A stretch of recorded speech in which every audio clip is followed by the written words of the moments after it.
No, so far, quite Chris here. So before the meeting starts, I'd like to remind everyone present that the meeting is being live streamed as well as recorded via the.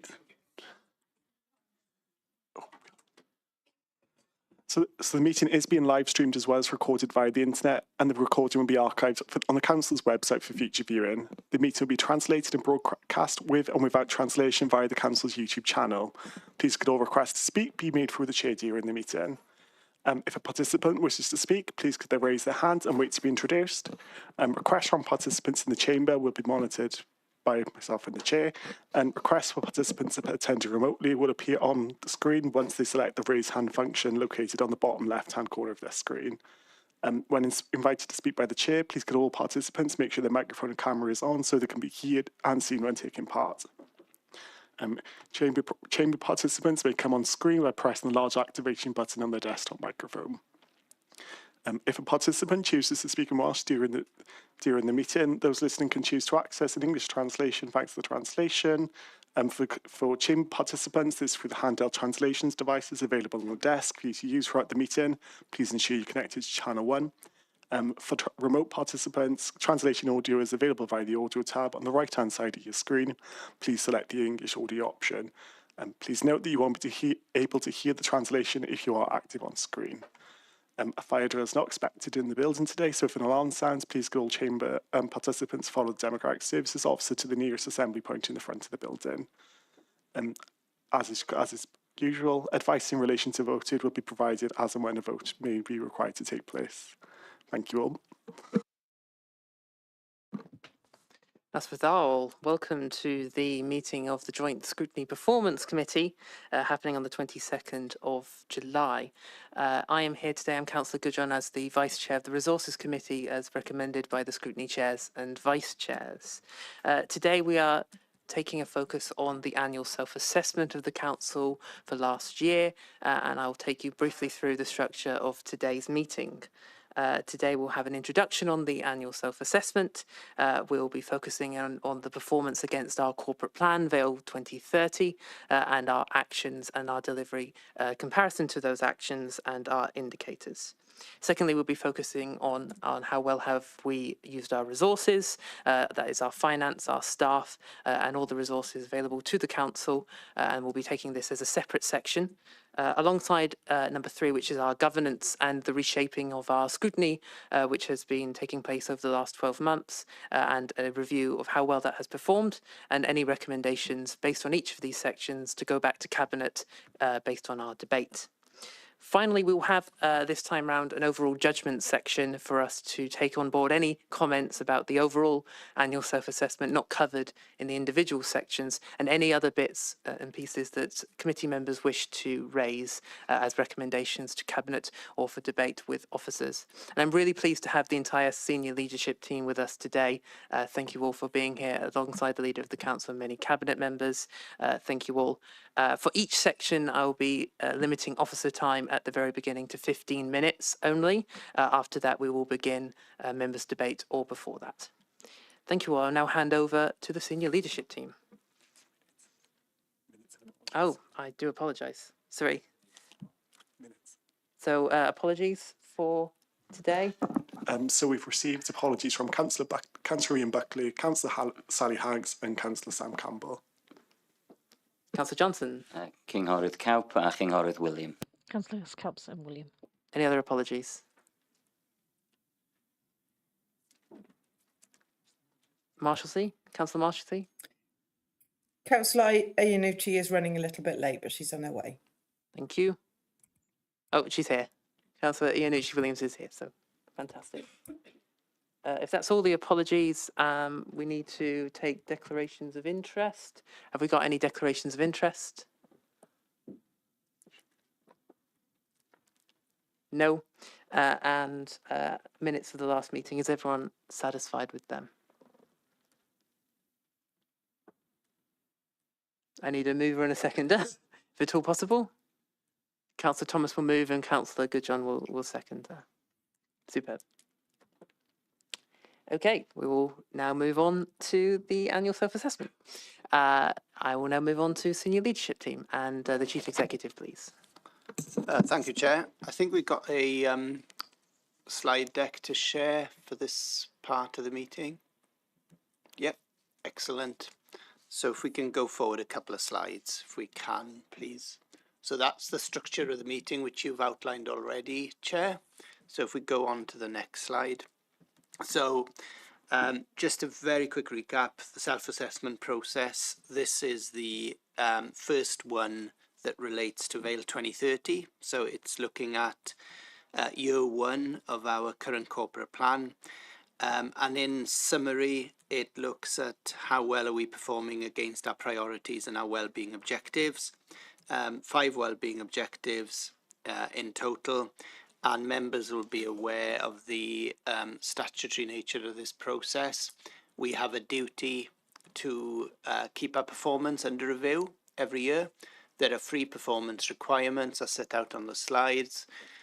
One is how well are we performing? One is what do we have in place in terms of the use of resources? How effectively are we using our resources? And the third is around our governance, and that is relating to how we take decisions and how we make decisions. The definition of a self-assessment is based on a range of data that we hold. That will inform the judgments that we've made. They're subject to peer challenge across the council for robustness, and just to remind members as well that we have produced an easy read version of the annual self-assessment, which is available for consultation, and that I think will be, unless it's already been shared with all members. So if we move on to the next slide, this, I'm not going to dwell on this, but this just gives you an idea of the lengthy and detailed nature of the process involved. It's something that started back at the beginning of the year, initial discussions through the strategic leadership team on how the approach would look, internal challenge sessions at different times of that early start of the year into the spring, and that culminates in coming here today for scrutiny, and then on to Cabinet, and then a consultation on the same during the summer. And the Governance and Audit Committee will then consider the further draft work in the autumn, in September, and then we will be looking to respond to feedback and bringing the final version of the annual self-assessment through to Cabinet and Council. So if we move forward to the next slide. So in terms of the annual self-assessment, we've also got a moderation framework in place. So we look at this at a directorate level, which we call directorate self-assessments. We have an internal challenge process whereby each directorate self-assessment is reviewed across the council. And then we look at what external evidence we've got and how do we integrate that.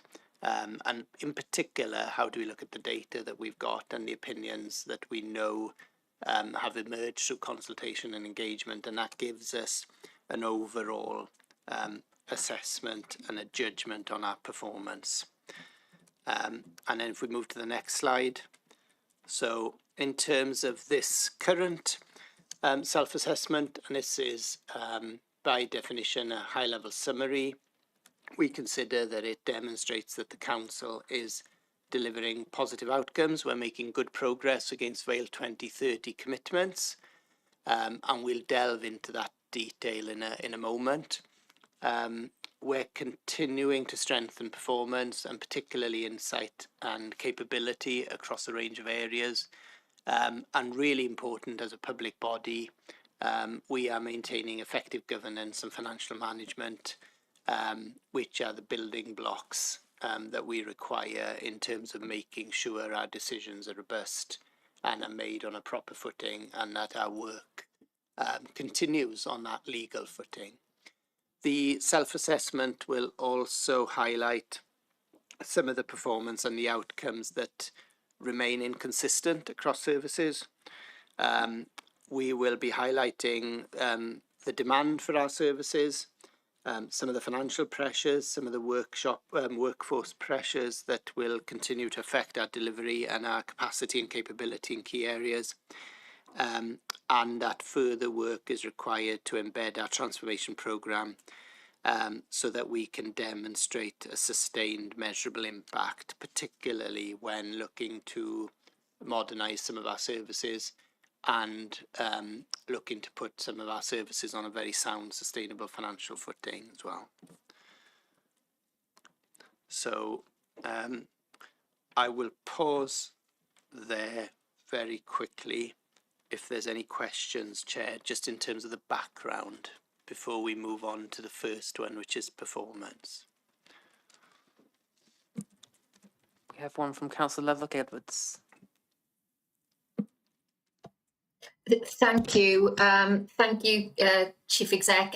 Just one question about the consultation, and I assume that councillors will have a copy of any report that highlights the responses before moving on to the next stage. Yeah, absolutely. Through you, Chair, we will be bringing that report back through governance and audit, scrutiny, cabinet, and onto council. So members will have full oversight of that. Thank you. Brilliant. Thank you.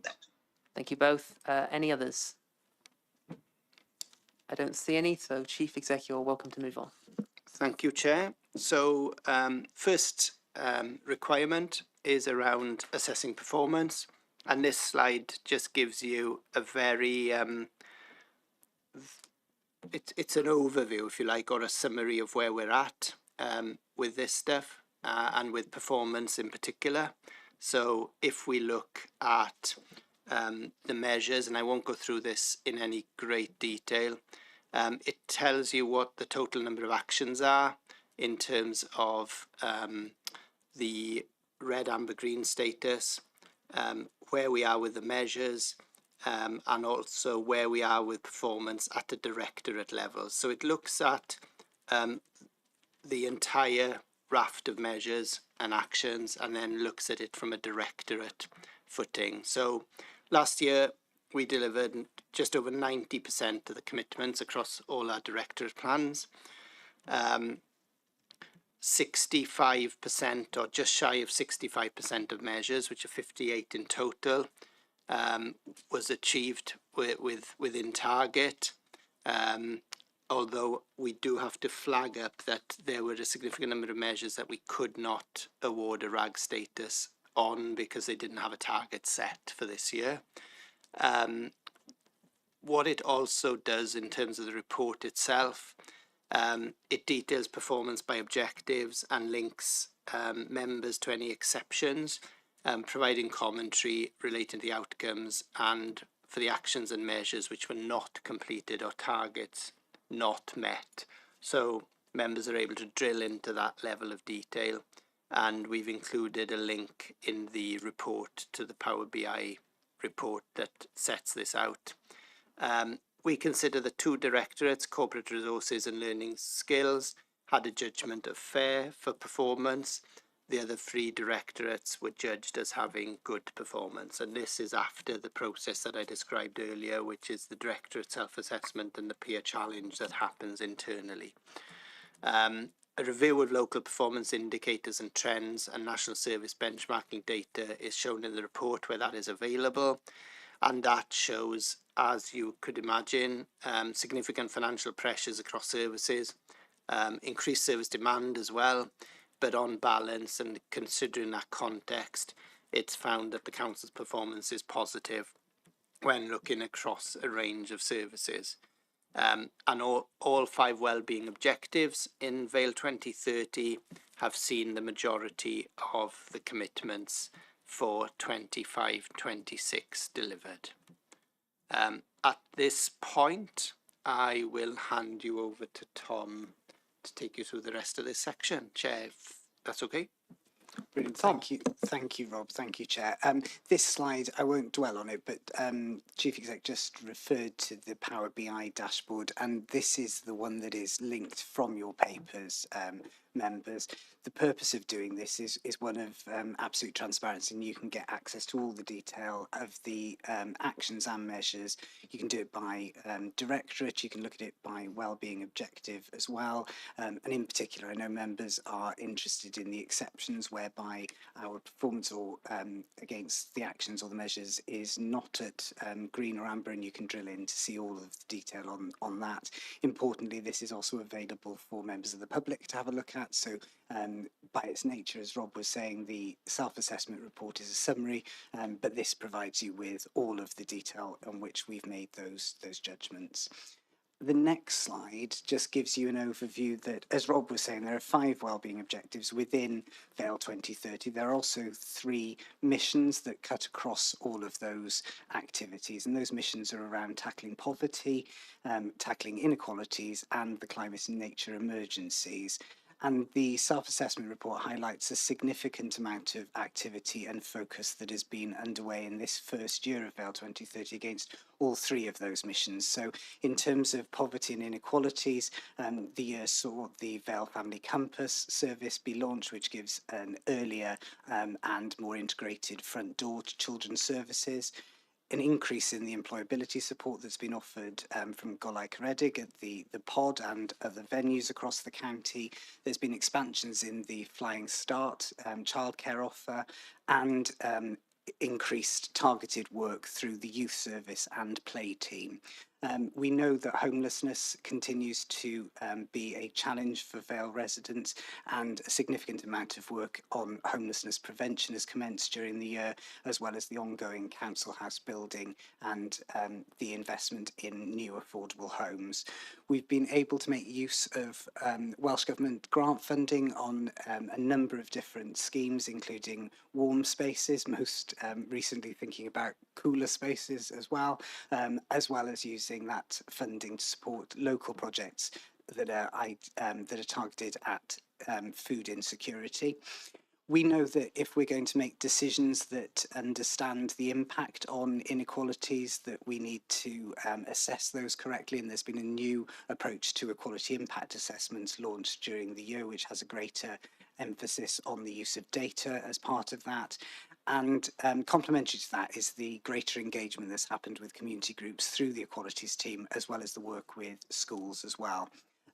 Climate change continues to be a significant area of activity for the authority, with a focus on reducing emissions through the installation of further PV arrays on a number of buildings. We've also done a significant amount of work this year around understanding the carbon within our supply chain and making that information available to colleagues to inform their purchasing decisions. The VALE 2030 sets out a strong emphasis of needing to deliver in partnership with others, and a good example of that is the work through the Public Services Board in terms of the climate change risk assessment, which has been undertaken for the county. The council is now considering how we can add in aspects of climate mitigation alongside the reduction in overall emissions. And we've continued to support our residents to do an extraordinary job in terms of their recycling. This year saw the launch of the soft plastics trial, which has now obviously been extended across the county. 10,000 trees have been planted across the Thor catchment, and we've launched the new Vale food strategy as well. So there's further work underway against all of these 3 missions, and we'll continue to report progress on these as part of both the performance report, but also standalone reports as well. And a cabinet report on poverty is going to be presented to cabinet tomorrow afternoon. So that's a bit of an update, Rob, and I'm just going to hand back to you, I think, then, just to give the summary of the performance section. Chief Exec. Thank you, and thanks, Tom. So, summary slide, good progress in year 1 against VALE 2030. Some highlights, as has been alluded to. So, increased delivery of affordable housing and homeless prevention outcomes. Primary school attendance has improved Earlier intervention for learners needing support has also been stepped up. We have expanded preventative and reablement services, which supports independence, keeps people out of hospital for longer, ensures that people can leave hospital sooner. So strong work with the health board in terms of relieving pressures in the hospital setting, but also allowing people to live that much longer independently, which is better for everyone. Strong environmental performance. Members are familiar with our recycling work, our rollout of trials across recycling, which is one of the leaders in Wales, which in turn is one of the leaders in the world. So we can be very proud of that work. Lots of biodiversity initiatives, which feed into that wellbeing objective as well. And strengthen performance management and reporting arrangements across the democratic process. That is against a backdrop of ongoing demand and increasing demand for services, financial pressures, workforce capacity in specific areas, and that continues to affect the pace and consistency of improvements across services. In terms of outcomes, we are able to evidence most outcomes, but we have to be better at data in some other areas in terms of measuring the impact of those outcomes. And as I alluded to earlier, there are a significant number of measures which cannot give a RAG rating to it at this moment in time. Moderation, as I said earlier, concluded that overall council performance is good, strong delivery, positive outcomes overall, but it's not yet consistent, sustained and fully evidenced, which would be required for a higher rating. So that concludes the very quick summary on the performance section. Thank you, officers. It's now up to members. We will be questioning and asking ourselves whether we are successfully creating great places to live, work and visit, respecting and celebrating the environment, giving everyone a good start in life, supporting and protecting those who need us, and being the best council we can be. I will start with Councillor Johnson. Thank you very much, Chair, and also thank you very much to the Chief Executive for his comments. I'll begin then with a few of my own short comments, just so that I can understand the situation. It is apparent from those statistics there that the Council has been successful in a number of their actions, where we see 90% are in green, but has been less successful in terms of the measures, and it's only for the measures that where it was valid, where it was less than 2/3 of those which were successful in green and almost a quarter remain red. How do we explain the difference between those two sets in terms of the outcomes? Also, how would we go about, because out of what was it, those 149 measures, there were 59, which is around 40%, which don't have any way of evaluating them this year. So how do we go about doing so for the future to ensure that it is possible to evaluate them? And my third point, and I'm not quite sure if this is the place to ask, but in terms of the standardisation via this document, there is an explanation included of some of the changes between the numbers of points which are here. Is there any way that somebody could explain some of these changes, just in case there's a way that we can better understand what things have been changed, what the standardisation has been looking at while deciding, for example, procurements within social care, and how this status then changed, as an example? Thank you.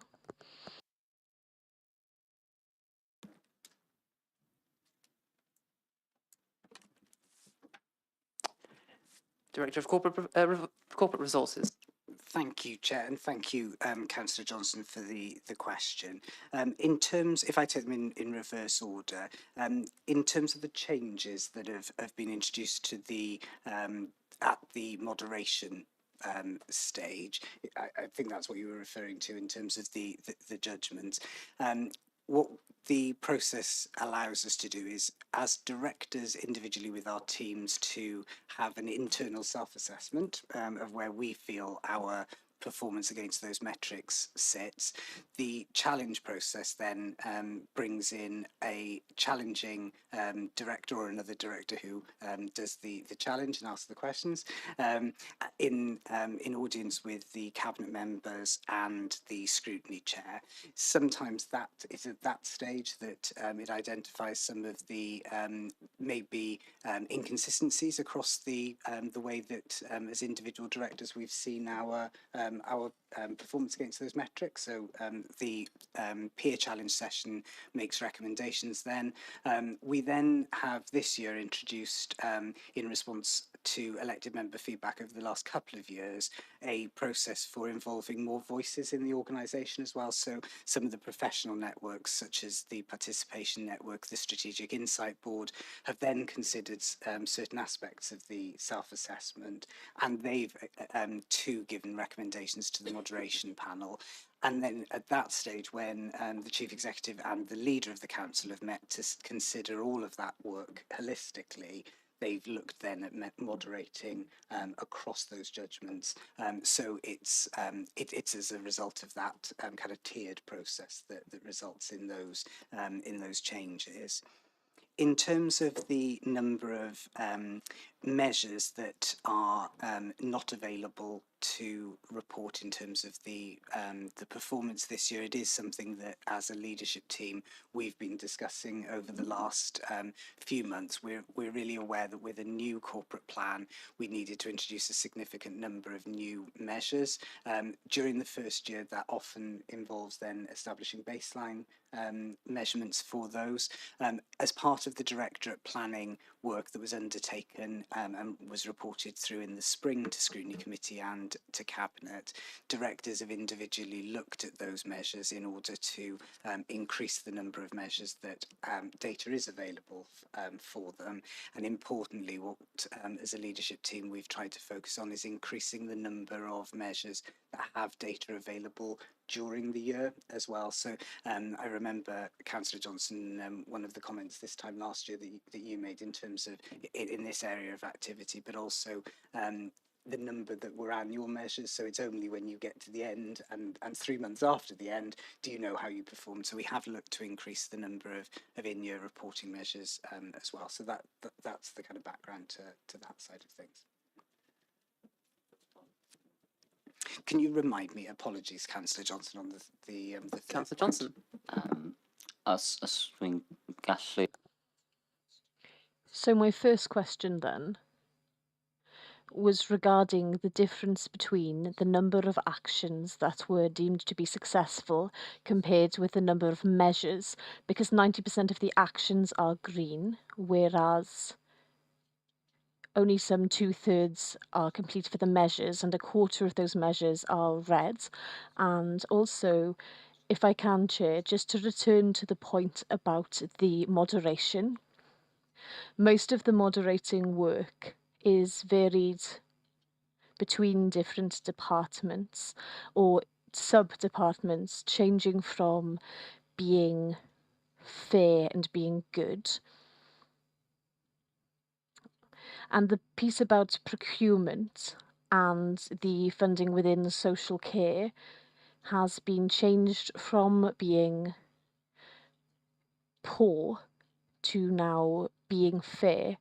And this has had an impact on how that department in its entirety has been banded. So I just wanted a little more information regarding that specific area, because one of the challenges with all of this data that we have as part of this process, at the end of the day, it turns into some kind of Likert scale of 4.1 where all of that data gives us something that sort of becomes a single word description. And that was the problem to an extent with doing this categorization process for schools in the past. Or perhaps more so with those who are of age with myself. It seems a bit like Hitchhiker's Guide to the Galaxy, mostly harmless. Okay, well, what do we get from this categorization? So if I can just have a response from Tom to my original question about the difference between actions and measures, and if I could also have a response in as much depth as possible about the moderation process and how that impacted the social care sector in particular, I would welcome further information on those two things. Thank you. Right. Should we take the Director of Corporate Resources on that first point, and then you can debate within yourself for the second? No debate necessary. My colleague has said that he's happy to answer the question around the social care piece. So in terms of the measures and the performance against measures, the performance against actions, I think it's important perhaps to see them as complementary sets of data, that they're not there's not a measure per action, for example, so there isn't that direct correlation between those two sets of things. Ultimately, I guess it's the collection of all of that information that gives us the evidence base. It does certainly highlight the importance, though, of having those in-year measures and being able to report on those on that performance, because at the moment it feels that there is that missing piece with that 40% of measures, Councillor Johnson, as you pointed out, that we don't have the data for. So I realise that's not a really detailed answer, but that is the reality of it. I was going to hand over to Lance to cover the issue in terms of the moderation, and just to highlight to members, you can also access the moderation report in full if you've not had a chance to see it, as part of the Director of Self-Assessment. But I don't know if Lance, Chair, if you'd be happy for Lance to come in. Director of Social Services. Okay, thank you. Sorry, Ian, I'm going to have to face this way, but okay. I suppose the first thing to say in terms of this particular element that I scored us as poor is it's not just procurement; it's finance, commissioning, and procurement. And I guess within those three areas, there's a lot to consider. And I suppose, principally for me, I was conscious that our budget was significantly overspent at the end of the year, and no matter how good my commissioning and procurement processes are, my financial approval processes, which I think are genuinely very good, no matter how good they are, I still was significantly overspent. And I guess this was discussed in some depth when we met, because of that reason. And I guess when the moderation process considers how it's been considered across other directorates, it was considered that perhaps have been overly harsh by judging the financial element above those other more excellent practices. And I should say, we've built up a process for commissioning and procuring care over many years that is slick, it's fast, and also that when we look at the approval process in terms of how we spend our money, there are lots of stages within social services. It's very, very clear about authorization levels and so on. So I take a lot of assurance from that. I suppose I still sit here thinking an overspend in the region of £3 million, that can't be rated as anything other than poor, and that eclipses those other things. But moderation brought it into a broader picture, and so upped it to fair. Chief Exec. Can I just add to that, Chair, because I wanted to come in on this point, and that this is the benefit of moderation, because each director and each service area will have their own view on what is good, fair, poor, reasonable, and the like. And in this particular case, we had quite a lengthy discussion, and we discussed this at length. It's as Lance says, made good progress in achieving savings, but at the same time has overspent somewhat. But we are talking here about one of the most volatile budgets that the council has. And I think I made the point quite clearly that often in these instances, when you are involved at the sharp end of social care, when you're talking about safeguarding, when you're talking about all the challenges that come your way, yes, you have to be mindful of the budget that you have, but you have to be mindful also of why you are carrying out the work that you're carrying out. And often these are matters beyond your control. And it was felt that to judge this as poor was overly harsh. It's as simple as that. Councillor Johnson, you satisfied with those responses? Fine. Councillor Franks. Thank you. I'm thinking back to, I think, the last slide of the presentation, giving reasons why we're not achieving a higher rating rather. And I wonder if I think the Chief Executive could remind us what those reasons were. I think it was all in one sentence, so that would be very useful. And the next part would be, what can we do to improve those matters to get us over the line? And could you indicate what other councils have reached the top rating? Thank you. Thank you, Councillor Franks. Chief Exec, do you want to answer that first bit, and then we'll see who wants to take the rest? Certainly. And I think in summary, the performance that we've reached, we felt highlighted good progress, in particular, and Councillor Johnson has alluded to this already, in terms of a number of the actions in Vale 2030. So when you look at our corporate plan, and you look at where we want to be by 2030, and you look at what we set out to do this year, in terms of those actions, we have made really good progress. Some of the measures we need to get better at, and we have to reflect the context in which we're operating as well, in terms of financial pressures, and what more could we do if we didn't have those financial pressures. So in that sense, the pace at which we're making progress, the consistency across services needs to get better.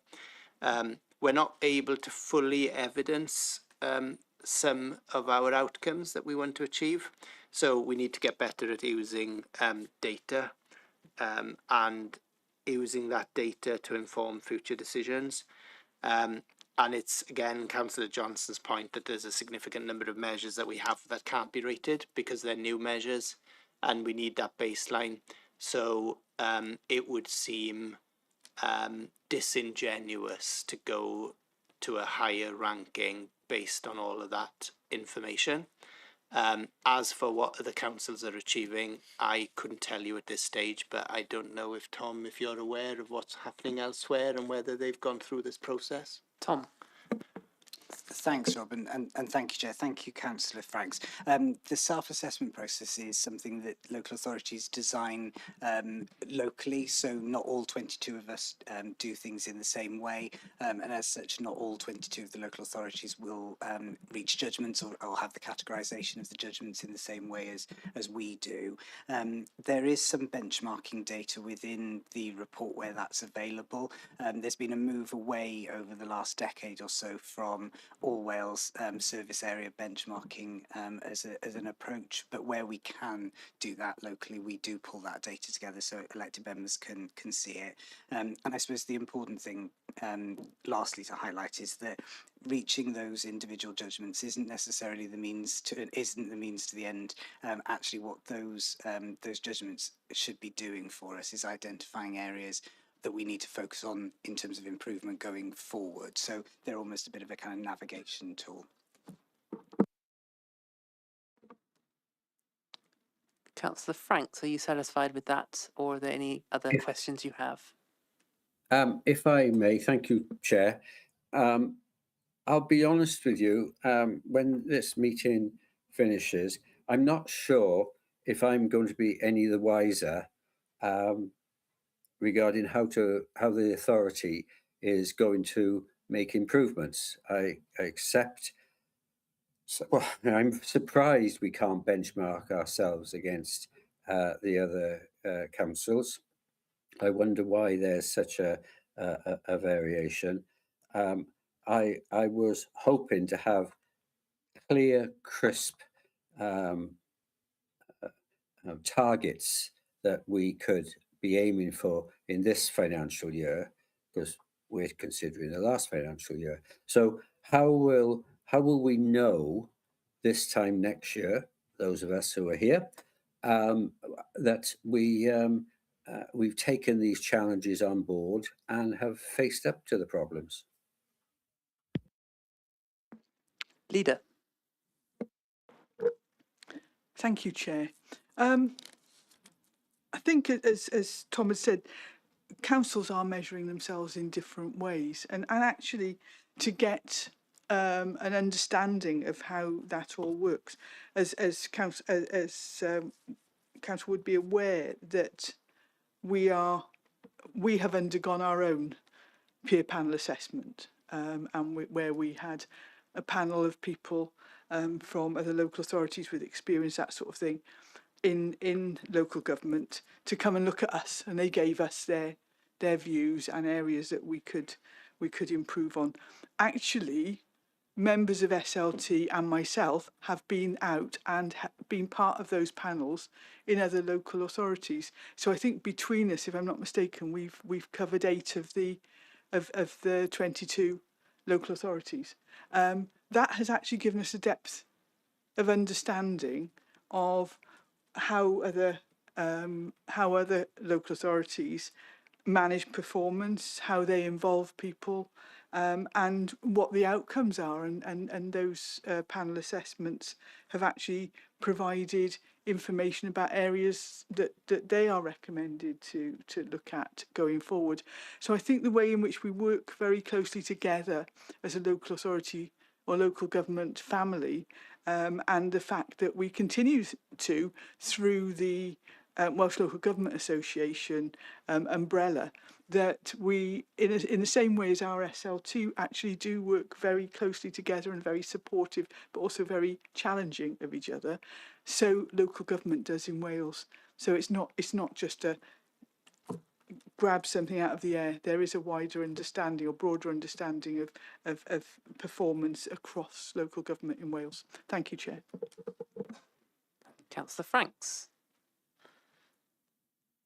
If you have any more, we'll try and wrap up this time round if possible. I don't have another question, just to say I don't think my concerns have been addressed, but I think I'm going to have to wait for another day to pursue that matter. Thank you very much.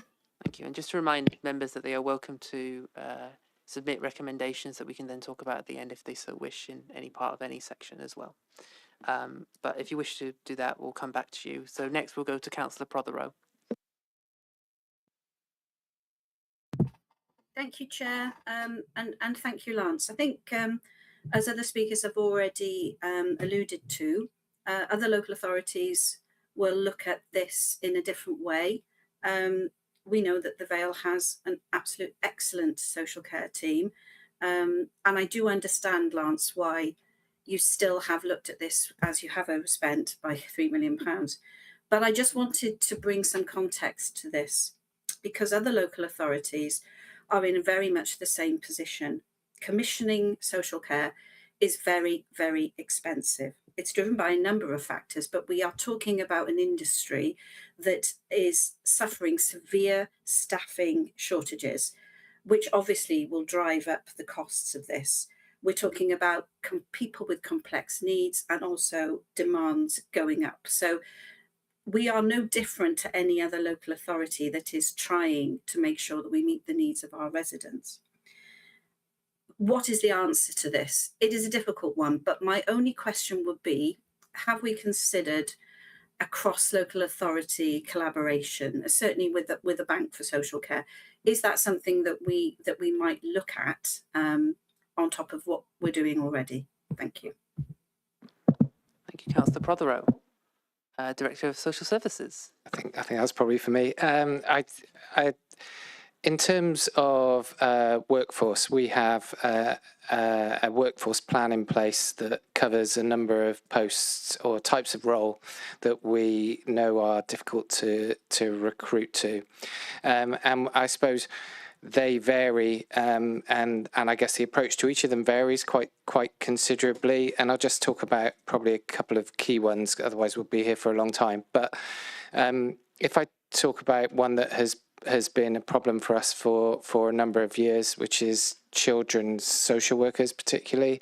That's one where we had high use of agency staff, and over the last 4 years, we had put a plan in place some time ago to try and improve that position, and that, if I'm honest, is quite a complicated plan to go through, but it involved being part of a pledge with ADSS Cymru in terms of how we used agency staff. It involved looking at how we train social workers. And so what the Vale Glamorgan did specifically was recruit a number of social care officer posts. We created posts that didn't exist. We then organised for those individuals over a period of time to go on training. And what we are now seeing is those individuals coming off their social work degrees and filling those posts. So that problem has remarkably reduced, but it took probably 4 years to be in that position and to see that change. But that's a really, really positive one. Currently, there isn't a problem with domiciliary care recruitment. There is more challenging in care homes. Both of those areas, care roles, are very dependent on workers from overseas. And we have seen a significant change in immigration legislation. And so we are expecting that to become increasingly challenging.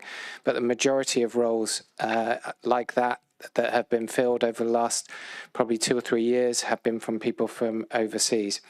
So we are likely to see some significant changes there, and that's a challenge that we're going to have to get hold of in the future.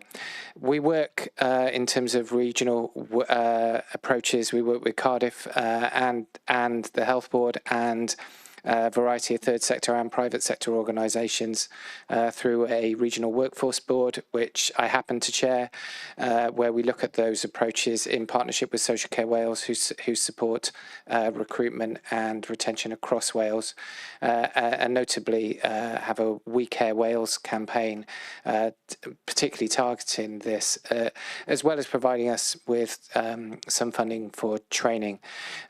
So I think it's probably a variety of approaches, but at the moment this is less of a problem for us in the Vale than it has been. Thank you. Councillor Prothero, are you satisfied? Have you got any more questions? It's just one last comment. Thank you, Lance. You definitely are doing everything that you can. You did judge yourself harshly, in my opinion, because I know that this is a really, really high-performing team, and you obviously are trying everything. So congratulations on getting your social worker team working again, growing your own, and yeah, thank you for your comments on that too. Thanks. Thank you. Next we have Councillor Emma Goodjohn.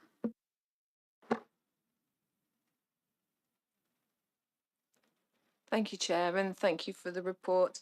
I know Tom touched on it earlier about organisation inconsistencies, and I just wondered if you could give us any more information on what we are doing to resolve these and if we are doing enough in your opinion, and what do you envisage the improvement to be like in the future, please? Director of Corporate Resources. Thank you, Councillor Goodjohn, for the question. It's a really good one, and it's a really challenging one as well. With Vale 2030 and the new performance arrangements that we've got in place, and obviously you saw Q2 performance last winter, we've established far more detailed reporting in terms of that Power BI dashboard that I showed you a quick snippet of earlier on. At senior leadership team, we've strengthened the way that the chief executive challenges the directors in terms of our performance against those actions, and measures. So on a quarterly basis, we bring that data to SLT and we have that conversation looking at areas where perhaps we haven't advanced as much as we would have wanted. And the purpose of doing that is in order that we can collectively support one another to look for where we can help one another, where we can make connections between our work across directorates, and we can put some particular areas of focus. That's complemented by the work that the Insight Board do as well, where we bring colleagues together from across the organisation looking at where we can do that kind of problem-solving approach.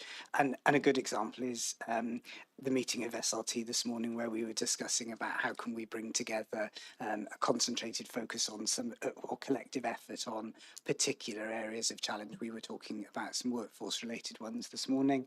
So I think it's about using that data on a more business-like way. In the past, we've probably thought about our performance reports as being something we bring to elected members at a scrutiny committee, and that's really, really important. But the equally important thing is that we're using it in our day-to-day work. Councillor Goodjohn, are you satisfied? Any more questions? Thank you, Tom. It's really much appreciated, and I like the way we're thinking about the future and changing how we're interpreting things. I was just wondering what the other members were alluding to. Is there a pool of best practice that we can apply to some of the areas that we are maybe not achieving so well on? Thank you. Tom. Thank you, Councillor Goodjohn. And I guess the answer is in lots of different parts to that. The leader alluded earlier to us participating in panel performance assessments, both our own and also going out to support the delivery of PPAs in different organisations. That's a really, really good and rich source of information on how to do things. I had the opportunity to do that piece of work in Newport, for example, and that's allowed us to pick up some really good tips on some of their work, and I know colleagues have experienced the same. Wales is really good to work in because people are really open to sharing. There are lots of professional networks, so I know my colleagues are part of networks of things like the Association of Directors of Social Services. We've got a similar arrangement in terms of learning and skills for education, so we have got access to lots of those. The WLGA are also incredibly supportive through the Heads of Policy Network in sharing information relating to how corporate performance type arrangements are put in place. So we are always looking for that best practice. And in terms of any specific areas of underperformance or performance not quite at target, in terms of the directorate actions, I know my fellow director colleagues will always look to use their networks in order to learn from others in terms of where that practice could perhaps be improved. Thank you, Councillor Goodjohn. You satisfied with that? Yeah. Yes, thanks. Yes, thank you, Anyone thank else you. got anything to add? That would be appreciated. Leader. Thank you, Chair. Just not to leave it out. I mean, I know, many years ago, people, when elected, thought that meant that they didn't have anything else to learn, and that was, they could make decisions on all sorts. That is very different these days. There is so much training, there is so much information available to members, not just through the WLGA, who do run some very good courses, but actually we are affiliated to the LGA, which is the wider English Local Government Association, and we are able to go to use their resources free of charge. There are also peer mentoring schemes, so you can, if you want to, and you've got an interest in a particular area, you can be mentored by a member in a different council somewhere in the UK who might know about that particular issue that you're interested in. So whoever you are, whatever your interest as an elected member in a local authority, you can find support, and in that way you can contribute to the discourse within your own local authority. Thank you, Chair. Chief Exec. Yeah, just to, without extending the conversation, but just adding to what's already been said, I think the value that one gets from having a PPA done in this authority to also doing them elsewhere. As was alluded to earlier, we've done our fair share of PPAs elsewhere, and the value that that brings is you can see what others are doing, you can see what they're doing well, you can see what they're doing not so well, you can take ideas back, you can take some comfort out of the fact that what we're doing is working, and there is a lot of that that goes on in Wales, and that gives us a real sense of where we are in a Welsh context. And there's lots of discussion forums out there. You know, Tom has already mentioned some of the professional groups. I was with Welsh Government this morning at an official level. We had the chief execs from across Wales on that call, and someone had an issue about the rollout of free school meals and wanted to know if they were alone in facing the challenges that they're facing, and there was advice coming from others. So a lot of that happens on it's on a very informal footing. And I think when it is at that informal footing, it actually works better because you get more honesty, you get more openness. And as Tom suggested, there is a lot of openness in Wales in terms of being able to and willing to share some of the problems and some of the opportunities as well, which is really positive. Okay, I see no other hands on this section of the debate. So if there is anyone else willing to speak, say now. And has anyone got any recommendations that we can discuss at the end that they wanted to highlight? Because I don't have any based on the debate. I don't see anyone, so I'm happy to move on to the resources section. Yeah, so Director of Corporate Resources, we'll move on to how well are we using our resources? Thank you very much indeed, Chair. So if we can move on to the next slide, thank you.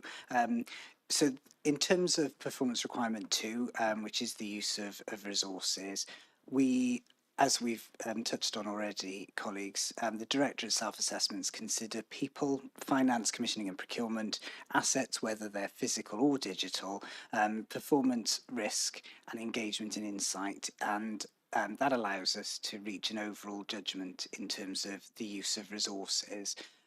To achieve a judgment of good, we must be able to demonstrate that our management of resources is good and that we're in a strong position to secure service improvements in the future.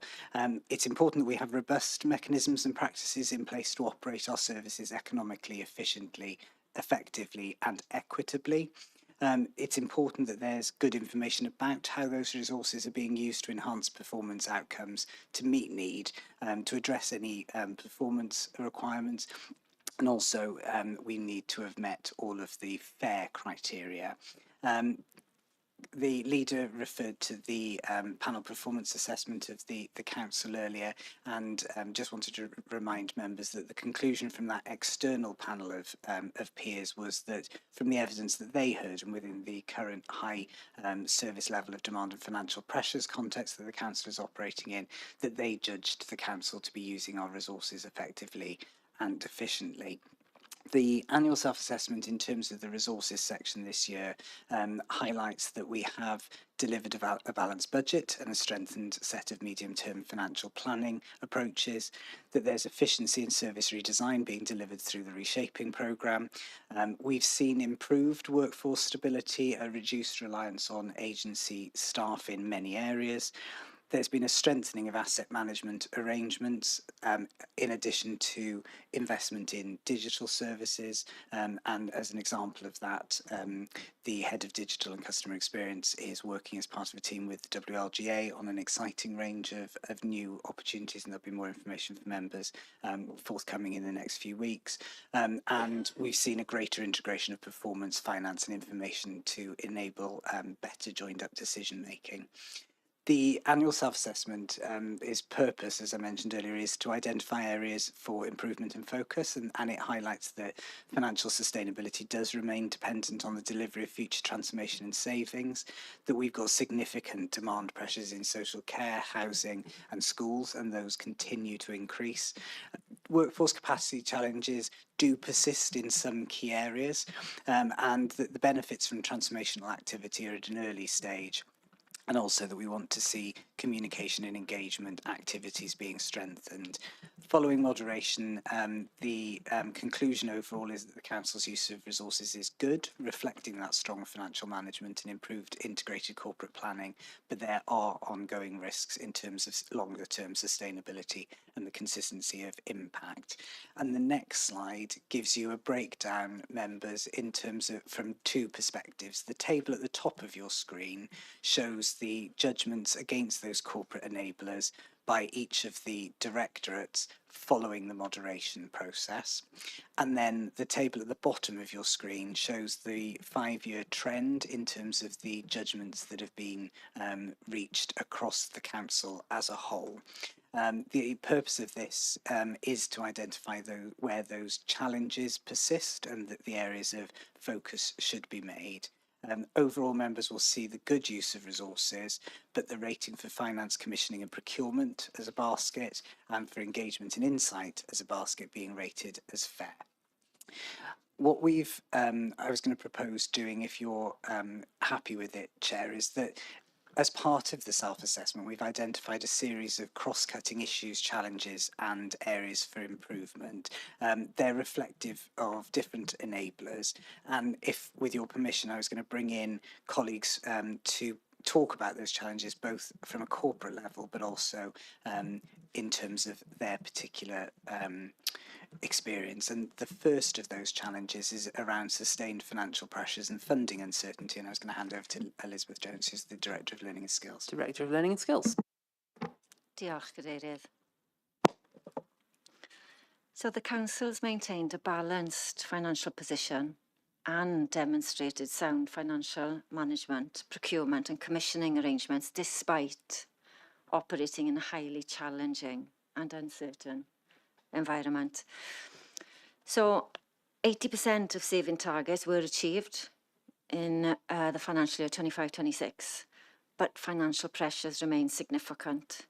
It'll come as no surprise to members here that the financial resilience of schools is a corporate risk and remains so, and is of significant concern.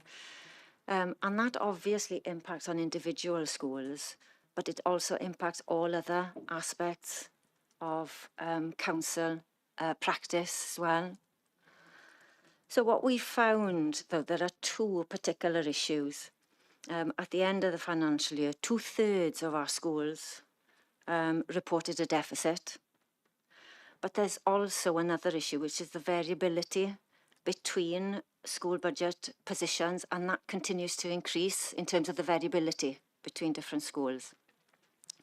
So we do have rising costs and funding uncertainty, which reduces flexibility. And then this really does result in increasing resilience on transformation and savings delivery. Now, the Learning and Skills Directorate continues to work with colleagues across the council and school leaders to address deficits. And this is a key part of reshaping. So I can give you some sort of examples of early successes. And whilst I'm not suggesting that we're that we need to be where we'd like to be, but nevertheless it does represent successes over the year. So at the beginning of the new year, schools were predicting to come in at a deficit of approximately 10 million at the end of the financial year. They actually came in at a deficit of 5 million. Now, whilst it's still a deficit of 5 million, that represents a Herculean task from our schools, and they are definitely to be congratulated on the huge and immense continued commitment to working with the council. Now, we appreciate that for every action, there is a corresponding reaction, intended or otherwise. So we are acutely aware of the fact that if schools are trying to cut their deficit budgets to such an extent, that we do need to monitor the impact of making difficult decisions. And there is a task and finish group that's set up by Scrutiny specifically to look at this, and we will be reporting on that soon. Thank you, Chair. Thank you. Next, we'll go to the Director of Social Services, please. Sorry, thank you. I was going to cover rising demand, and obviously for social services, that's key, and we've heard a bit about that already today. That growth is primarily driven by the numbers of older people over 85 who need care and support, but we also have had rising numbers of children who needed care and support, although 25-26, which is what this is all about, has seen that stabilise. So just for members' awareness, and I'm not sure this is widely known, but both adults and children utilise independent sector providers to deliver support services like domiciliary care, residential and nursing homes, and 75% of the entire social services budget goes on those services that we commission. And so both, I guess, in terms of the demand for those services and the cost can have a significant impact on our budgets. Providers, their costs are increasing, as we know. Some of that is about supporting higher utility prices and so on, but also to support initiatives like the real living wage. So we have a requirement to do that. To give you an accurate figure, if I compare this last year with the previous year, we have 172 more adults being supported by social services than we had previously. And we also, in that context, delivered £3.6 million of savings or very close to it. I know we talked earlier about the poor rating because of the significant overspend. And I'm sure there'll be some people who would think that any overspend means that you should be rated poor. I'm sure those same people wouldn't want us to stop providing essential support to 172 additional people who require it.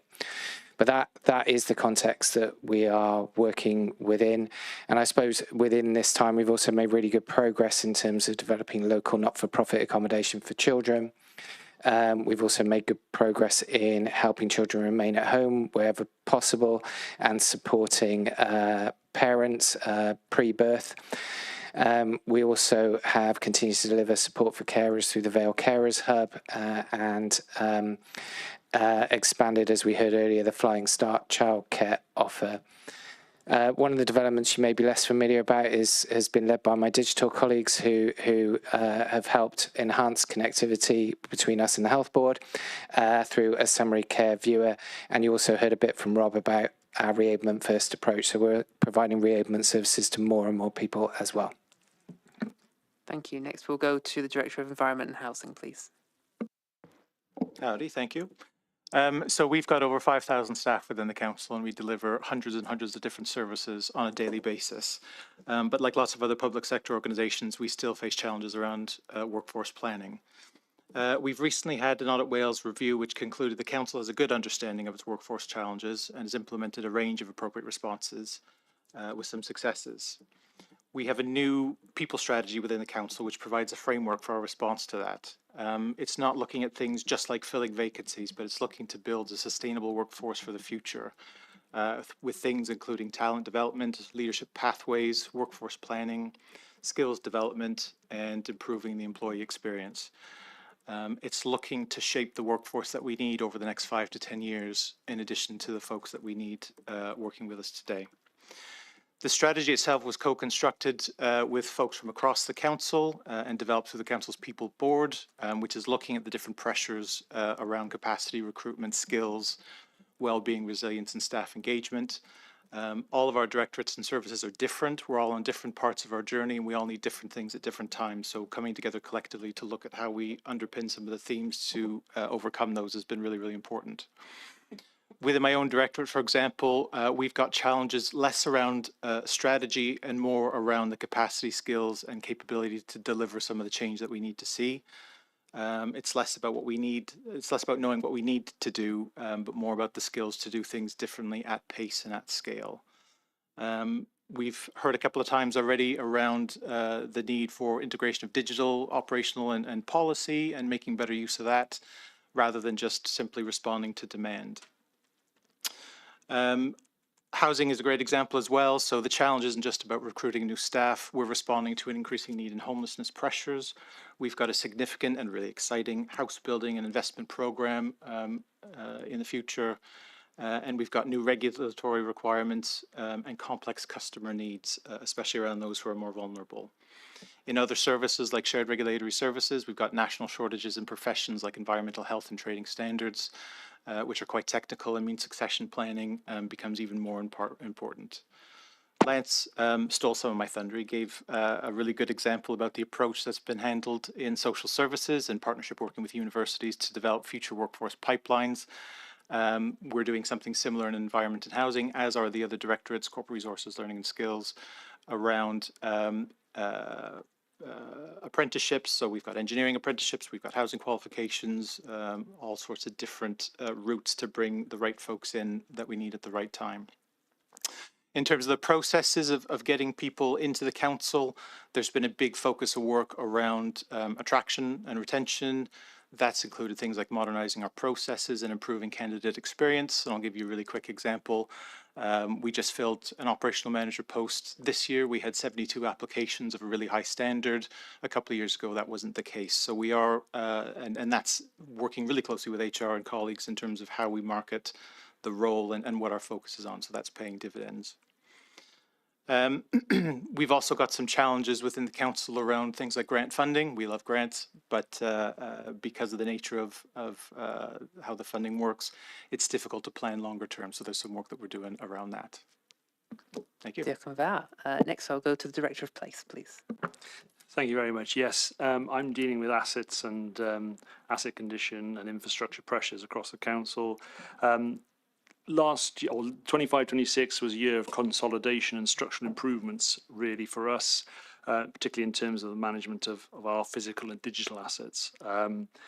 We implemented the corporate landlord model finally this year, and this has improved oversight of assets alongside continued work on asset rationalisation and our community asset transfer work.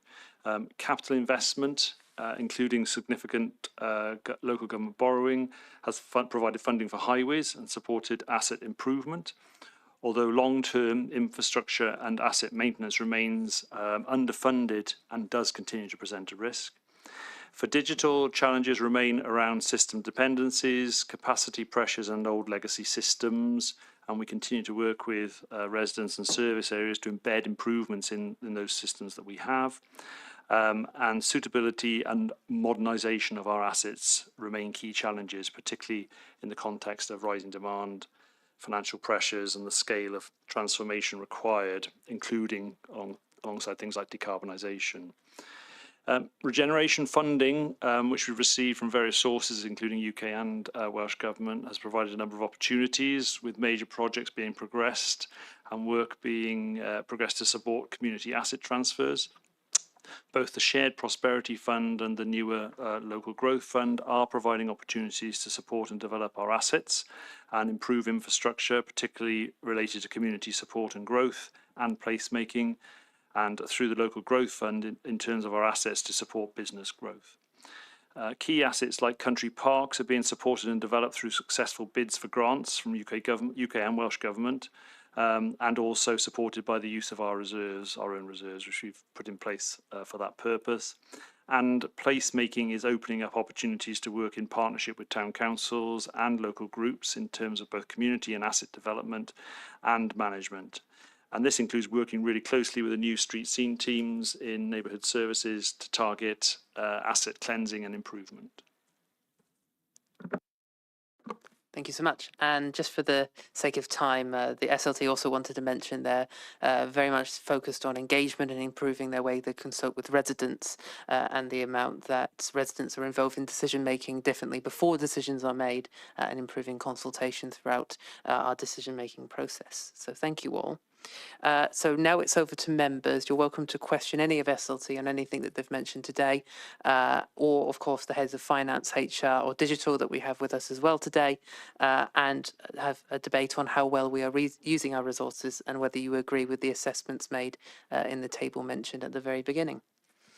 First off, I will go to Councillor Franks. Thank you. I'd like to address my remarks to Cabinet Member for Lifelong Learning. I worry about the impact of reducing the school deficits. And I know I must await the report of the Task and Finish group, and I do indeed await that report with interest. I fear that the budget reduction, any budget reductions, will have an adverse impact on school standards. So my question is to the Cabinet Member, what reassurance can you offer in advance of the Task and Finish group that standards will not decline? Thank you, Chair. Thank you, Councillor Franks. Unfortunately, we don't have the Cabinet Member with us today, so we'll take it over to the Leader. Thank you, Chair, and thank you, Councillor Franks. Yes, the Cabinet Member has other official duties elsewhere, so she's not available to be here at the moment.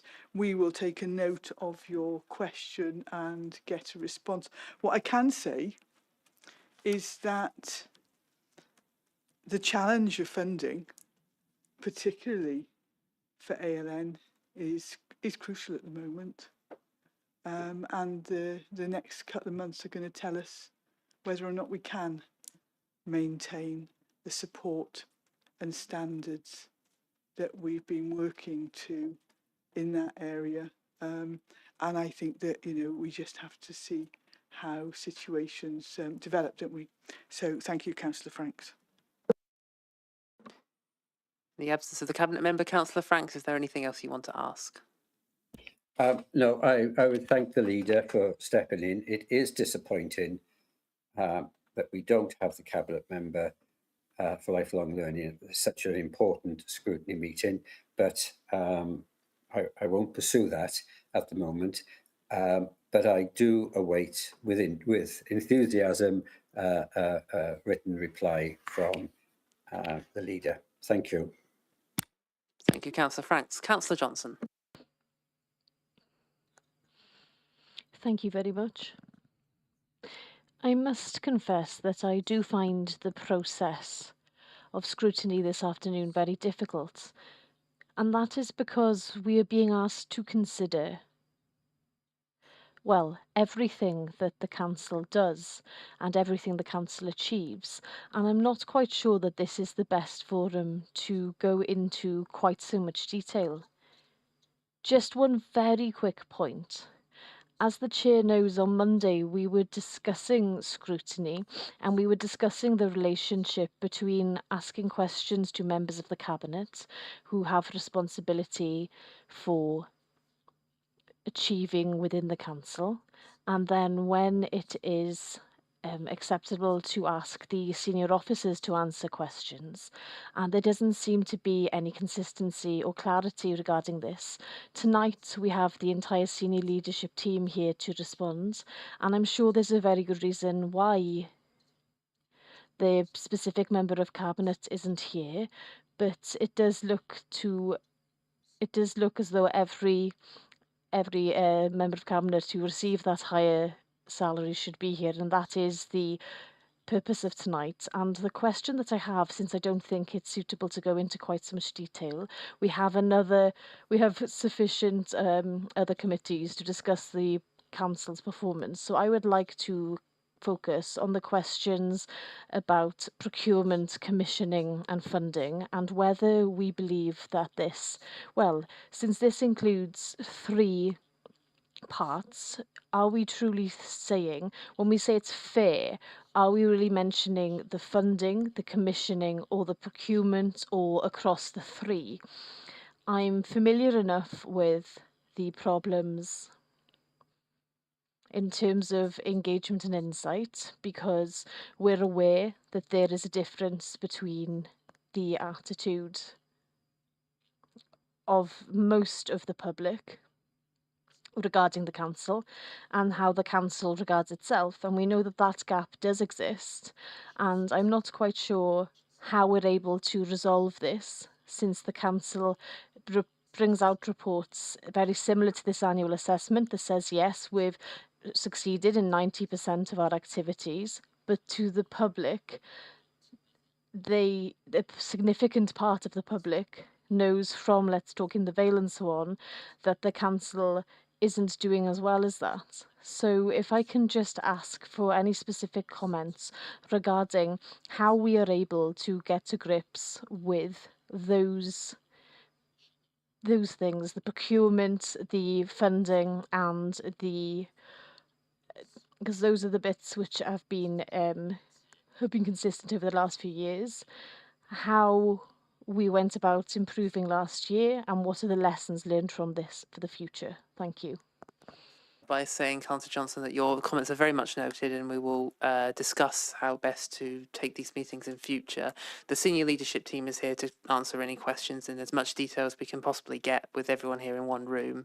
But we will, if anyone else has any comments on the format of these meetings, absolutely please bring it up at the end. That's why we have an overall section as well, if you want to make any changes to the way these meetings work at all. But senior leadership team, I hope someone has decided who wants to take that point. Chief Exec. Yes, thank you, Chair. I think I understand the question. I think it's to do with how can we make a rounded judgment on something that's as wide as finance, commissioning and procurement all in one. I think that was a thrust of the question, looking in Councillor Johnson's direction. Councillor Johnson?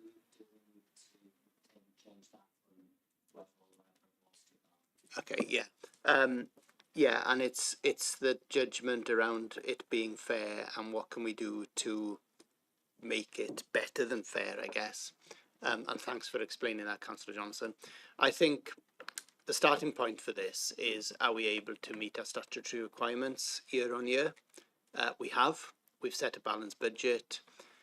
We are able to close our accounts. We are able to get an opinion on those accounts every year. So the starting point is that we are meeting our statutory obligations, which increasingly is getting harder, and increasingly a lot of councils are struggling to do that. We talked earlier about comparing with the rest of Wales. I know that increasingly there are a number of councils in Wales that are struggling to get to that point. We all know the well-documented cases across the border where councils have not got to that point. So from my perspective, we get a reasonably clean bill of health for that reason alone. We then look at how we meet our savings targets. We look at how we can get better at meeting those targets. We've already heard that there are some overspends in some areas. So how can we reduce those overspends in the context of the pressures that we're in? We look at how we monitor our spends, how we bring that through the scrutiny process.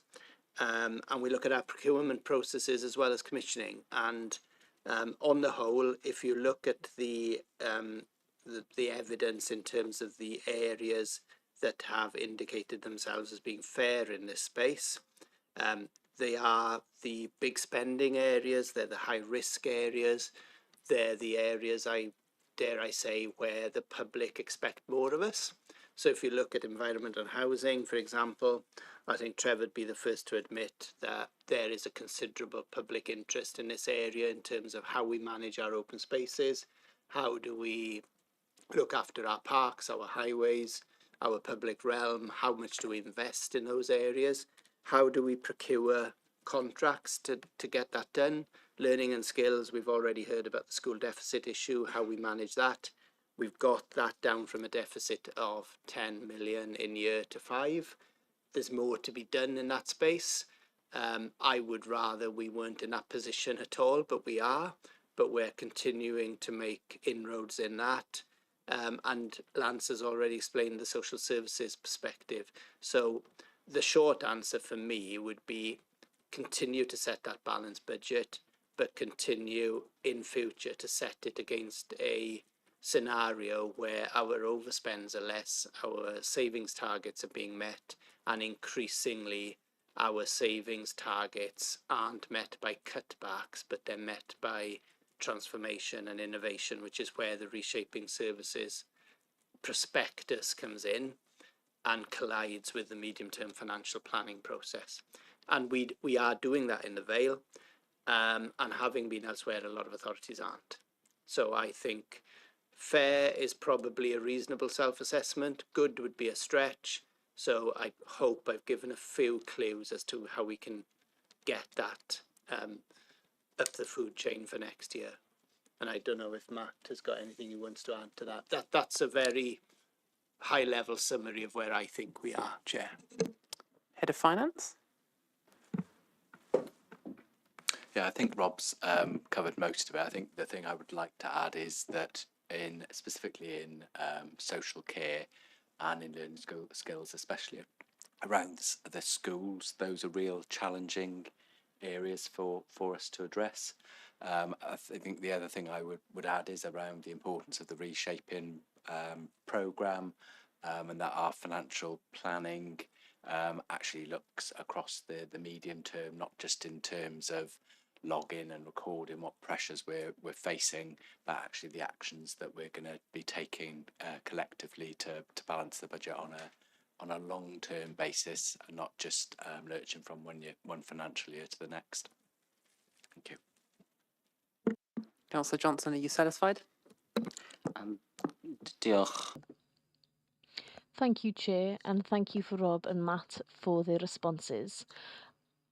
I know roughly how this works, and so I do accept the responses to the challenge, and it is a challenge that's common to the entire process, and that challenge is how do we capture all of the work of the council and reduce it to something which is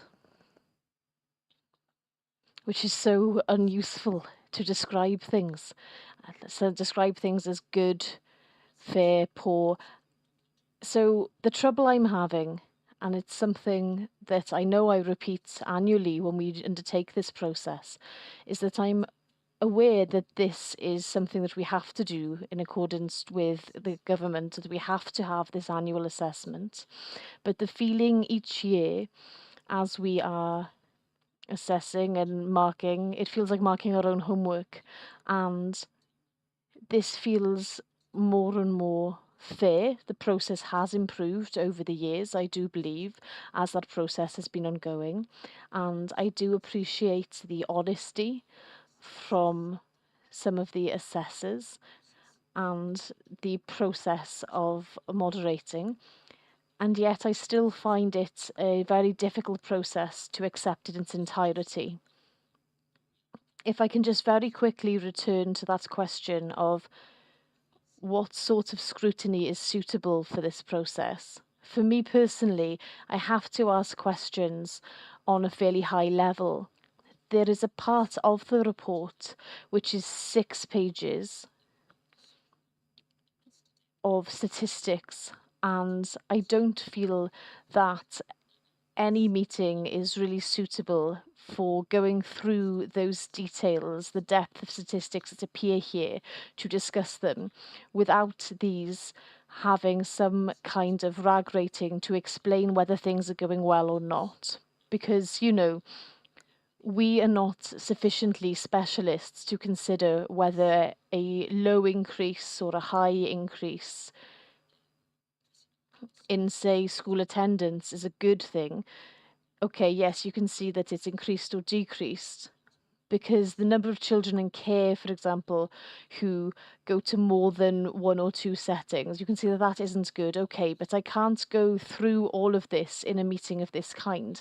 So the challenge to me throughout this entire process is that we have to consider what's happening on a fairly broad level across the institution, and then go do a deep dive into the details. And it doesn't really matter how many members of the SLT are here. It's not something that is purposeful to members to be going through all of this, because we'll be here till midnight. So, just continuous comments on the problems we face with this process. Thank you, Chair. Thank you, Councillor Johnson. I'll bring in SLT in a second. Just on the specific point on, if the translation is correct, the fair versus the good, and how tough it is to understand the meaning of these words, and how all-encompassing they are to designate as either fair or good or great. I think there's something definitely around the way we do our self-assessment as a whole around this, and something that we can definitely look into as we go into the final stages of the document. And perhaps that is something to recommend to Cabinet to review, and something that even Governance and Audit can have a deeper look at. And on the point on how difficult it is to scrutinise very specific parts of this document, if you have any specific suggestions, we have quite a while until we have an overview of the document as a whole. And so if you have any suggestions before that point, you're welcome to make them, or after the meeting, of course, as well, to Democratic Services. And we will try and do everything we can to encourage debate and encourage scrutiny of this document. If there's better ways to do it, we'll definitely take it on board and review. Okay, let's move on to, so the leader wanted to go first, and then we'll go to the Chief Exec. Yeah, thank you, Chair, and thank you, Councillor Johnson. I mean, this is an area that we've struggled with for I don't know how many years. I've participated in these sorts of scrutinies as a backbencher, as a cabinet member, and as a leader. And we used to have a system where we used to split a rather huge report up and take it to each scrutiny, and then people in learning and culture would want to talk about potholes, and people in social care want to talk about everything except social care. So we could talk about everything. So there was a discussion, and there was a decision made to bring it here to try and simplify the amount of information that's presented, and use sort of digital means to have the Power BI, that sort of thing. And I think that we can have a look, and we can see how that works going forward. There is a section at the back of this where we've built in the suggestions of last year. Do we need to look at the suggestions for this year? But I think what I would want to do at that point is build in accessibility for the public, because I want them to see. And actually, exact percentages, while useful in some ways, some of the more detailed information and information about specific services, actually a lot of our members find that more useful to get into an understanding of the service rather than whether it's 0.3 or 0.7. So very much open to having conversations about the best way to do it. This was a move forward from what was felt not to be effective, but if we can come up with another one, then we should have a conversation. Thank you, Chair. Chief Exec. Yeah, diolch. Cadeirydd, fy wna I siarad yn Gymraeg. Thank you, Chair. I will be speaking in Welsh. So what I feel, and we must all remember this, is going to be difficult, because it's not simple, it's not easy. And I'm pleased that Councillor Johnson feels that this process has improved since last year, and the challenge for us is ensuring that we improve yet again for the next year and so on. Also, if you think about the objectives of Vale 2030, those survive across the authority, and they're common across the authority, and that's deliberate. So cutting out this scrutiny work down to departments wouldn't really work, because we have managed to ensure that these objectives include themes. And these themes are very important to us as an authority, for us to get on with those themes. And we have to remember as well that sitting behind this report, there is a framework, and that framework is for measuring performance. We have a raft of data, there are reasons, there are facts, and these things are not easy to measure. And they're also not easy to ensure that we can argue over all those things in one night. So I do accept that. And then when you think about the fact that the council is one institution, but within that institution there are a number of smaller institutions working in different ways. This is going to be difficult. And so tonight, we've ensured that we have discussed matters within the schools. We've discussed the matters that arise in social care. And so I feel that we have discussed more tonight than we did at this time last year. And so we have to continue on this trajectory to ensure that we get even better next year. Thank you. Councillor Johnson, any last points you want to make? It's okay. Thank you very much, Rob, for his response. And perhaps it's worth noting once again the point of this meeting that we had on Monday, which of course that transfer from the authority last year was some £600 million. So it's worth putting all of that within the context of the expenditure, which is passing through our books. And so the scale of the authority and how large our range of services and scale of services are that we provide to people.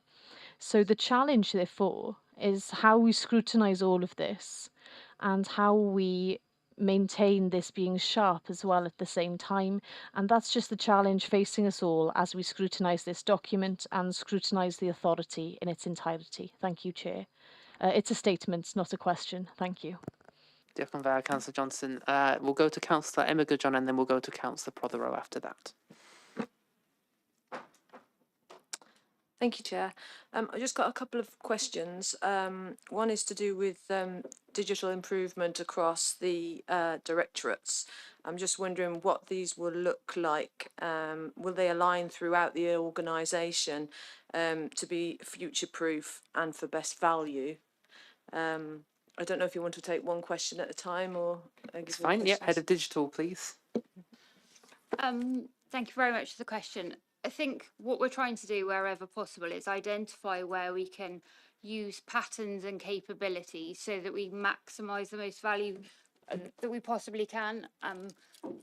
Tom mentioned earlier that we're looking at how we do that in collaboration with the WLGA and a number of other councils who are looking for these types of efficiencies.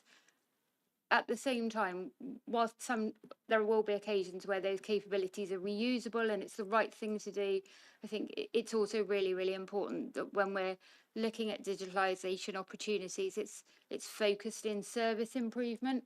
So it's absolutely about looking at the entire service, understanding why we do things, understanding if there's an opportunity to do it better, and because it can be on occasion really simple to automate a bad process. So it's a combination of those reusable patterns and capabilities, but also working closely with the services and also identifying if we can, as I said, deliver those services in a really different way, which might cross over service barriers as well. I hope that helped or answered. Councillor Goodjohn. Yes, thanks, Nikki. That's reassuring and that does answer my question, and hopefully that will provide us with best value as well for our budgets in the future and improve our engagement with citizens and residents. My other question is to do with schools, and I was wondering about the difference in the levels in school budget deficits and if that reflects the numbers of free school meals, ALN, and in-year transfers, basically some of our most vulnerable residents. Thanks. Director of Learning and Skills. Thank you, Councillor Goodjohn. It's a real mix and there isn't a pattern. So that's a reason why we obviously need to look at this at an individual school level. Without a doubt, what you've identified will certainly have an impact, but it isn't, if you like, a group of schools that have the same variables, if you like, that end up in deficits. But nevertheless, obviously, when you do have more socioeconomically deprived schools, then you do expect certain corresponding budgetary issues. But just in terms of answering the question, they haven't all got the same variables that end up, that could explain the variation. Thank you. Councillor Goodjohn, are you satisfied? Yes, thank you, Liz. It's very difficult, I know, to get a handle on, but I am concerned about our most vulnerable. So I do have to ask that question. Thank you. The other question I have is to do with homelessness, but I'm also wondering whether our performance could also be monitored regarding people in unsuitable housing, and high up on the housing list. I wondered if that performance could also be recorded in the future. Thank you. Director of Environment Housing. Hi there, thanks for the question. Yeah, there's several different metrics that we can use to identify some of those things. You know, if you wanted to look at the measure in terms of the types of inquiries that come in, how they're assessed, and where that puts them on the bandings and where they ultimately end up, then we can provide some of that information. Equally, it's probably worth at some point going through some of the detail on how that process works in practice.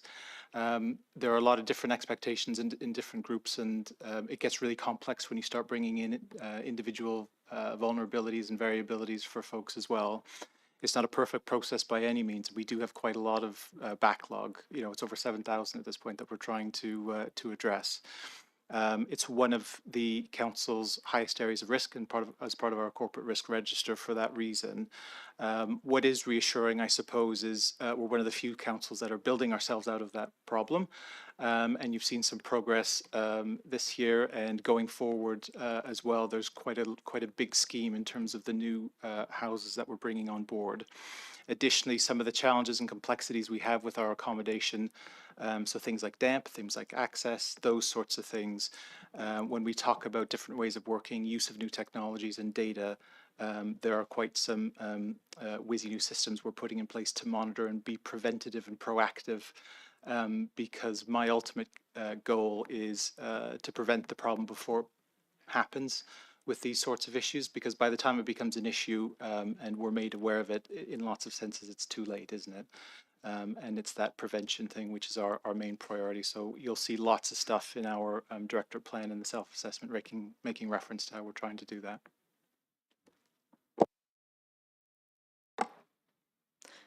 Thanks so much for that, Trevor. I'll be interested in to see what that looks like in the future and how we you know, tackle those challenges, because it's also the waiting time that people in those vulnerable situations are in, and how long they're having to wait, you know, can be years, and I'm really concerned about that. Thank you. Right, thank you. Next is Councillor Prothero. Thank you, Chair. I've got 2 questions to ask, and I'm kind of echoing on the first one what Councillor Johnson has said, because we have had this conversation over the last few years a couple of times, and that is to do with the rating of poor, fair, good, but also with the grouping of finance, commissioning, and procurement. And I totally agree with him that it's not really a nuanced enough and too bigger, I suppose, putting them all together into one category to really have, I suppose, a fair way of scoring this. And we've talked about this in the past, haven't we? Where, you know, finance, you know, we've got a really good finance team, prudent investments, they're managing the budget's well, managing the risk, and yet some of the issues might be on the other side to do with procurement. And they, you know, finance, procurement, and commissioning, they aren't the same thing. Some authorities, procurement isn't even part of finance. So it's, I think we need to revisit that and this time have a little think about how we group finance, commissioning, and procurement, whether we should group them in one, and how we then score it. And then my second comment, which is kind of like, I suppose, it brings all this back to the budget setting and that we get to a managed budget, and it gets harder and harder to do so every year. And I guess our ambition for transparency and involving more people in all of this. So I'm suggesting whether we look at having a cross-party working group to look at the budget initially, because we do have, if we're honest, we have got talent across all of our groups. and we end up with that budget, and it's hard to input when it's already been created. And I think if we could involve all parties in an initial kind of, budget drafting, looking at all of these different elements, and we'll use different councils' insights, perspectives, and also the community insight. And I think it will help to promote a comprehensive expertise. I would hope it would also help prevent the kind of partisan deadlock and they're not using people's expertise, just then having that objections at the end that makes it harder. So that I hope that idea is something that we can consider, and also the first one about how we categorise finance. Should we keep it as one section, finance, procurement, and commissioning? Thank you, Councillor Prothero. We'll consider both of those as recommendations at the end, but I will now bring in the leader in SLT. So, leader first. To be honest, I think Councillor Prothero has bugged my office. That actually is a discussion that we've already been having in terms of the budget process this year. I think it's been frustrating for everyone to actually have lots and lots of meetings talking about the budget, but then when you actually get to full council, there's a big argument and a vote. It's going to be much better if we can have a reasonable and constructive discussion over the budget, and in terms of timings, that's what we're hoping to achieve. So thank you for bringing that up today. Anyone else from SLT want to come in? Chief Exec. I think the issue around the grouping of finance, procurement, and commissioning is it's a balance, isn't it, from my perspective? Because we did discuss this earlier. To be fair, it is difficult to make a judgment when you're looking at issues as straightforward as: do we meet our budget? Do we set a balanced budget? Do we close on budget, on balance? And then the commissioning process is a whole different animal. So is procurement. I don't think it doesn't really matter for me if they're in different teams, because what matters is the whole picture. And we've already talked this evening as well about the difficulty of scrutinising such an extensive range of measures, such a significant amount of work that takes place across the organisation. So yes, we could split it. That potentially creates more judgments that we have to plough through. So dare I say, we're probably between a rock and a hard place, whichever way we go on this. We can either split them, make them longer, look at segregating them out more, or keep them together. In reality, we had quite lengthy discussions at the moderation stage about some of these judgments, and we did, to be fair to Councillor Prothero, we did look at whether some of the judgments around that section were getting to that point because of commissioning, because of procurement, or because of finance. So we have looked at that. So the point is reasonably well made, to be fair. Thank you. Director of Environment and Housing. Thanks. Just to give you a directorate perspective on some of that, because we have had lots of discussions around, do those themes go together? For me, they do, because for me, the magic happens when you start to compare the three of them rather than looking at them in isolation. So finance is dollars and cents. We're also looking at the value of how we're spending that money. In terms of procurement, it's things like social value. Social value has a massive impact in terms of some of the outcomes that we have in education, social services, equity, poverty, those sorts of things. So the risk is if we look at them purely in isolation, then we're only looking at 50% of the solution. Whereas if we do a little bit more work and look at it and cross-reference some of that information across how much money do we have, what types of services are we buying, what's the value for that, is it cheaper to deliver it ourselves? And when we are spending hundreds of millions of pounds on capital schemes, house building programs, school building programs, what are we getting in return for that? That's addressing some of the needs that we have for our communities. That's where some of the transformation comes through for me. It is really hard when you look at a sheet. I think about it in terms of our directorate plans. It's 352 pages. It's 25 hours worth of reading at an age 9 level. It's really hard to access across 132,000 people in the Vale. What this does is provide a starting point to work backwards. which is helpful, and it gives you a line of inquiry. These sorts of, our self-assessment isn't something that we look at from a directorate perspective in isolation. The same with our directorate plans, they're not looked at in isolation. They're continually revisited. And when you go through some of the information in there, a lot of the key terms are so what. So we've talked about all of these things, some of the challenges, some of the common themes. So what are we doing about it? So we would expect to continue those conversations throughout the year at lots of different forums, internally, externally, through scrutiny committees. And at least through this sort of mechanism, we've got a basis of information to go back and refer to. And with the stuff that Tom and the team have put together for data geeks like me, if I want to drill down and start to correlate different parts of information and see what the impact is and measure that and put a quantum next to it, I can do that. Equally, if I don't, I want to look at the narrative, the storytelling around it, or some of the impact, then that information is accessible at different levels for different folks. So that's just a directorate perspective. Thank you. Councillor Prothero, is there anything else you wanted to ask or make comment on? Just really to go back to the reason behind my ask. You know, we are trying to scrutinise in this self-assessment the work of the council, and it's harder to do that when we have a grouping which covers a very wide range of specialisms. And I hold my point. Finance isn't procurement, and it's probably easier and it would be more nuanced if they weren't together, just for the purpose of scrutiny. But thank you. Thank you, Councillor Prothero. Next, we'll go to Councillor Lloyd Selby. Thank you, Chair. I spent a lovely day today at a fantastic event being run by our Flying Start team in Pencoitry.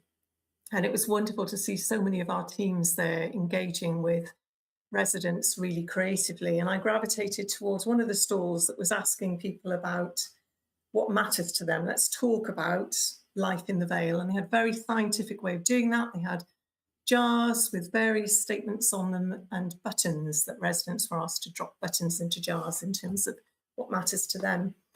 And my very own scientific observation at 2 o'clock this afternoon was that the 2 jars that had the most buttons were, first of all, tackling cost of living and poverty, and secondly, how we care for people as they age. And I'm sure the teams will feed back, and maybe the buttons changed towards the end of the afternoon, but that's where they were when I was there. And so I'm thinking about what this scrutiny report has to say about our communication and how we engage with residents. And I guess the 2 issues for me are, first of all, how do we better engage with residents to ensure that our priorities do reflect what matters to them and what life feels like in the Vale? And secondly, how can we strengthen communication so that we can ensure that residents understand what we're doing in relation to what matters to them? Because certainly in relation to both those jars of buttons, as we've heard tonight, we're actually doing a lot. There's always more to do, but we are doing a lot. How do we ensure that residents better understand and are able to contribute to that agenda? Thanks. Thank you. Chief Exec. I feel I have to come back to that because I agree. And I think what that demonstrates is it's more than just judgment, isn't it? It's more than just judgments of whether we're good, fair, excellent. It's actually what lies beneath that. It's the impact we have as a council, whether it's the event you were at today, whether it's supporting children, whether it's building new housing, whether it's helping people out of homelessness. And those things are at the heart of Vale 2030. They go to the heart of some of our residents, some of our communities. And that you can't attribute a green or a red to them. They're just things we do and things that we have always done and will continue to do. And there's a danger with some of this stuff that we look at these judgments and we get hung up on it and we forget what lies underneath all of that. And some of the activity that we take place, which I think is the point that you're making, Councillor Lloyd Selby, and I think it's very, very easy to forget all of that work. So that event you were at today at Pencoitry, you know, that there isn't any easy way of measuring that impact. The impact is what you see amongst the families that attend, and the well-being it creates, and the opportunity for some of those young people and some of those families to get involved in things that they otherwise wouldn't be getting involved in. And that stuff is really difficult to measure, but it doesn't mean we don't do it. Thank you. Anyone else from SLT? Nope. Councillor Lloyd-Selby. No, that's great. Thank you. I'm going to take this opportunity shamelessly to congratulate everybody that was part of that event today, because it was absolutely fantastic. And I think there were thousands of people there who would echo that. There are things that we do very well in the Vale and we should be justifiably proud of. Thanks. Thank you, Councillor. I don't have any other hands. So are there any other last points or questions people want to make before we move on? No, I'm going to recommend that we take a 5-minute comfort break before moving on to the next section, just because of time. So we'll reconvene at about, should we say, 7:02, if that's all right. Thank you all. At the next break, we'll consider the reshaping of scrutiny, our governance arrangements and any changes we want to make for next year, and our overall judgment as a self-assessment. Thank you.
Okay, everyone, we'll be starting again in a second.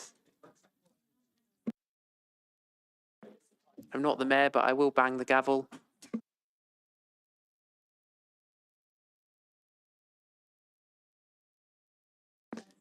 Okay, thank you, everyone. So next we'll move on to part 3 of this item on our agenda, governance. So this is about how effective is our governance. So I will move on to the Chief Executive to take us through this section.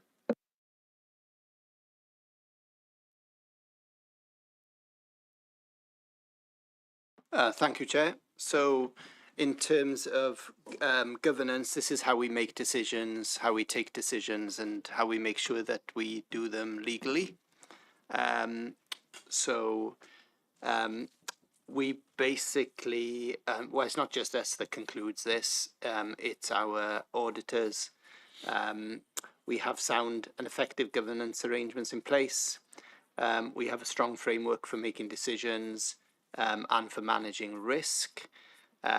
So this is a reasonable judgment, and that means, in simple terms, that it's a sound system of governance.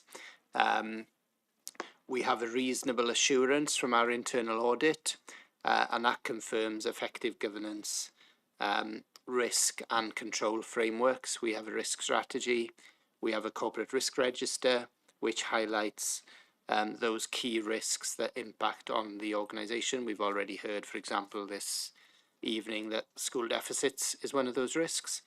And we monitor that corporate risk register regularly and frequently and report it through governance and audit. We have an unqualified external audit opinion and generally positive regulatory feedback throughout the year. And when there are recommendations made by our regulators, we have exercised good progress in implementing those recommendations. So 86% of all recommendations made externally are green at the year end. So in summary, we have a solid foundation for maintaining effective governance, supporting continuous improvement. The areas for further work, again, is to strengthen the use of our data and insight when we take decisions. Improve learning from complaints handling. So every time we have a complaint through our complaint process, we should be learning from that complaint, understanding how it was brought about, if it's escalated to the local government ombudsman, why has that happened, and what can we do about that.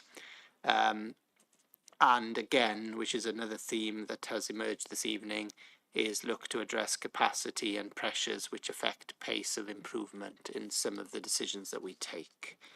In terms of the next slide, so we all know that we have new scrutiny arrangements in place.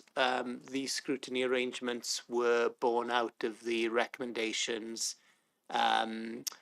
made by the panel performance assessment team back in November 2024. The strong suggestion that came through that PPA was that we had a really busy calendar. We had scrutiny committees that met monthly. There was very little time in the diary for task and finish work and investigative work, as it's become known. So this Audit Wales review of scrutiny is timely because we've had our new system now embedded for just over a year. That has seen a reduction in the number of formal meetings in terms of frequency, but more emphasis on task and finish work. So it's timely to include this as part of this annual self-assessment. The Audit Wales review of scrutiny, and most of the members here were involved in that, and that was presented to Governance and Audit Committee on Monday, and the final report was shared with all members last week. And that is based upon an analysis of the first year, review of the reshaping scrutiny changes that have been put in place, and it's something that we committed to looking at the impact of that change. So one overarching recommendation with a number of sub-areas was shared in that presentation, which was shared with members. As I say, the report's generally positive. Some areas for improvement.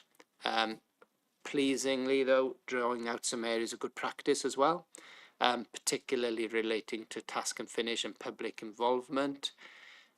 So, on the whole, reflecting the positive progress that we have made, I think, as a council during the first year of these changes. And it shows a good direction of travel, which we can build on.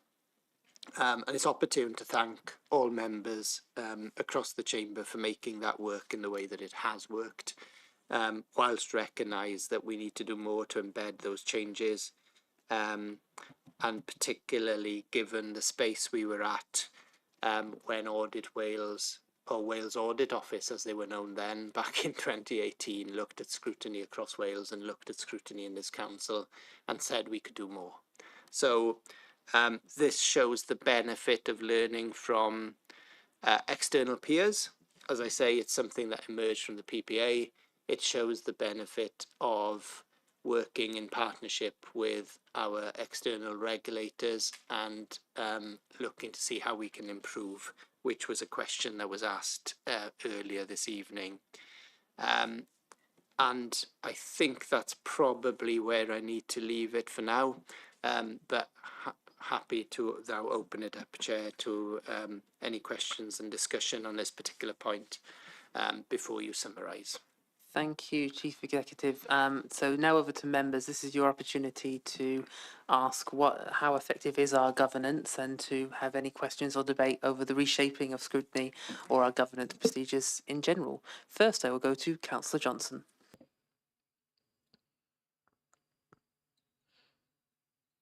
Thank you, Chair and Chief Exec. I don't want to talk too much about this here tonight because I was a part of the Governance and Audit Committee on Monday, and I accept the findings presented regarding most of the external stakeholders who are looking at how the council works. But with regards to the scrutiny report, and I don't wish to repeat comments that I made on Monday evening, but I would like to emphasise that the process of scrutiny looks very different depending on where you sit within the council, and that there is a lack of consensus regarding the purpose and the emphasis of scrutiny. As somebody who is in one of the opposition parties, I'm not quite sure that this has worked for us. We have, well, everybody has promised that an evaluation is going to happen and a revision, and that we'll be considering this before the new council is in its place next year. There were comments regarding this from a number of people who are either belonging to a party or who are independents within the Democratic Services Committee recently. The problem is there is a lack of consensus, and I'm not sure, I've been a member of a number of these task and finish groups, and I'm not sure that it's worked for me as the leader of one of the opposition parties. Recently, even in this current series of meetings, we have the resources meeting and we have the Living Well meeting, which have been cancelled because of a lack of business. And so I'm not sure that emphasis or that change of emphasis has especially worked for us as an opposition party, and there are fewer opportunities to scrutinise in depth, in my opinion. Perhaps it looks different to other people, either in cabinet or the senior officers or the backbenchers from the other parties, but from our seat, there's still a lot of room to improve. And so I note that point. I know I've made the same point over the last two meetings, but I don't think that the changes that have been put in place have met the difficulties that the opposition parties did did put forward in the PPA and previous meetings. So yes, those difficulties do persist, and a revision of this and evaluation of this hopefully will come to a consensus and an agreement before the new council come in next year, whoever is a member of that. Thank you. Thank you, Councillor Johnson. Firstly, does anyone else, SLT or leader, want to respond to that? No? Just to ask Councillor Johnson from a chair perspective, are there any specific changes that you would like to see to the process? Because this is one of our steps in our evaluation of reshaping scrutiny, and so it would be fantastic for you to make any either recommendations or just comments yourself as to what could be changed. So I'm not sure whether I'm being asked in perhaps the best forum to discuss this. I'm not entirely sure what exactly the process of revision or evaluation is that's going to happen of the scrutiny committee.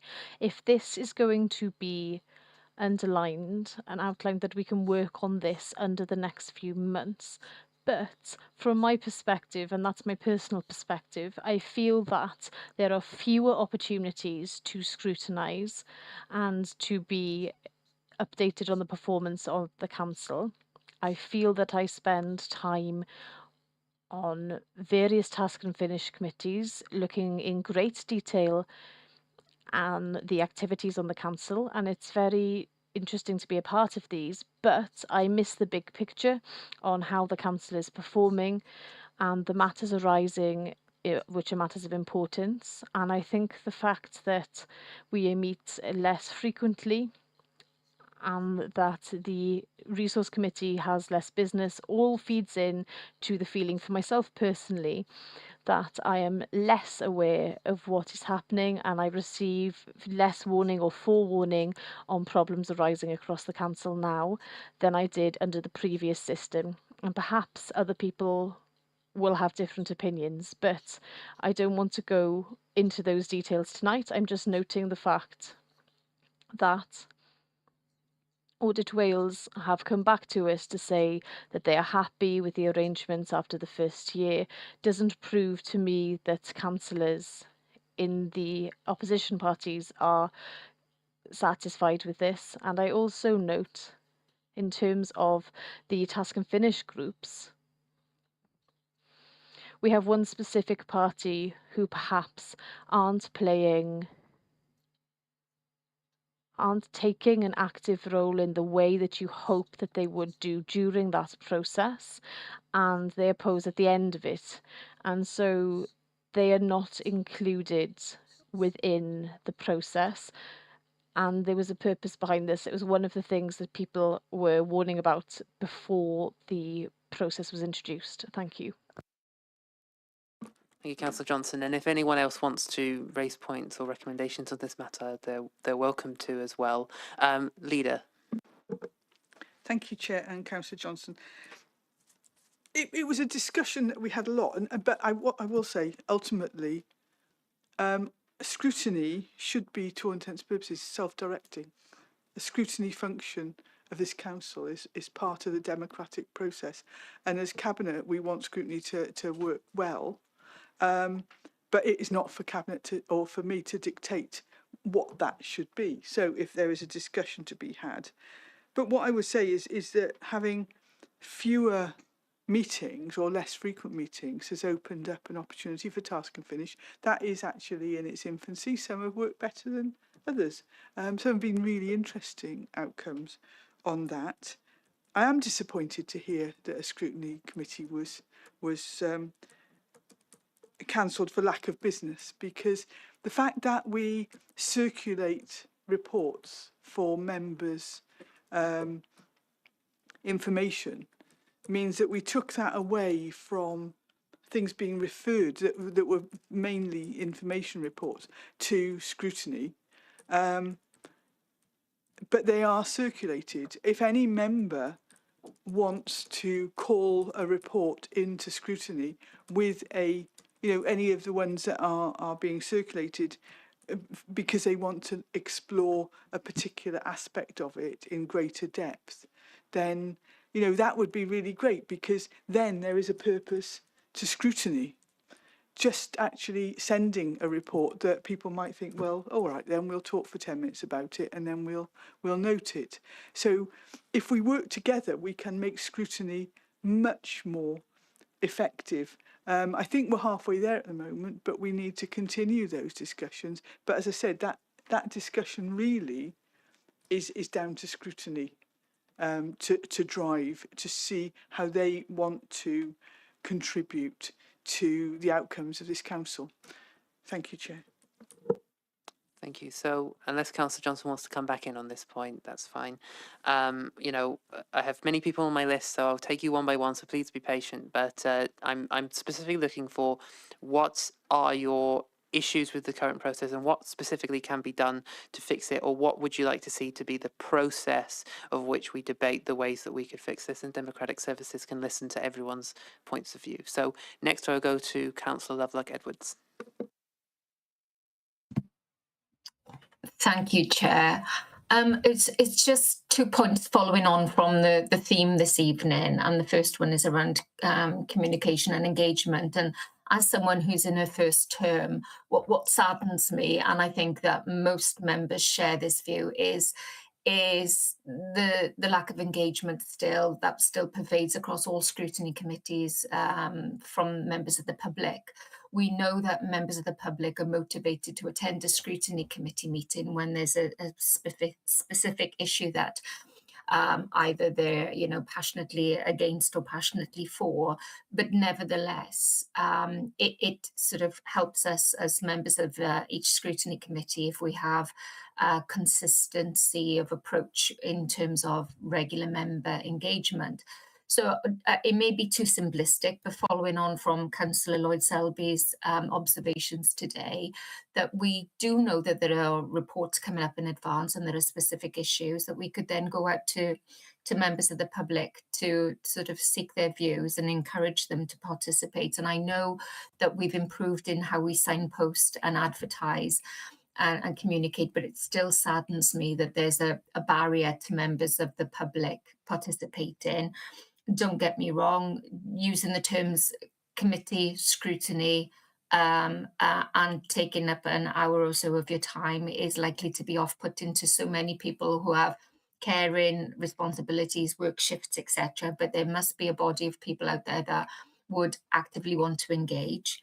And secondly, it's following on from Councillor Johnson's perspective. He speaks of his personal perspective, and I'd like to give mine.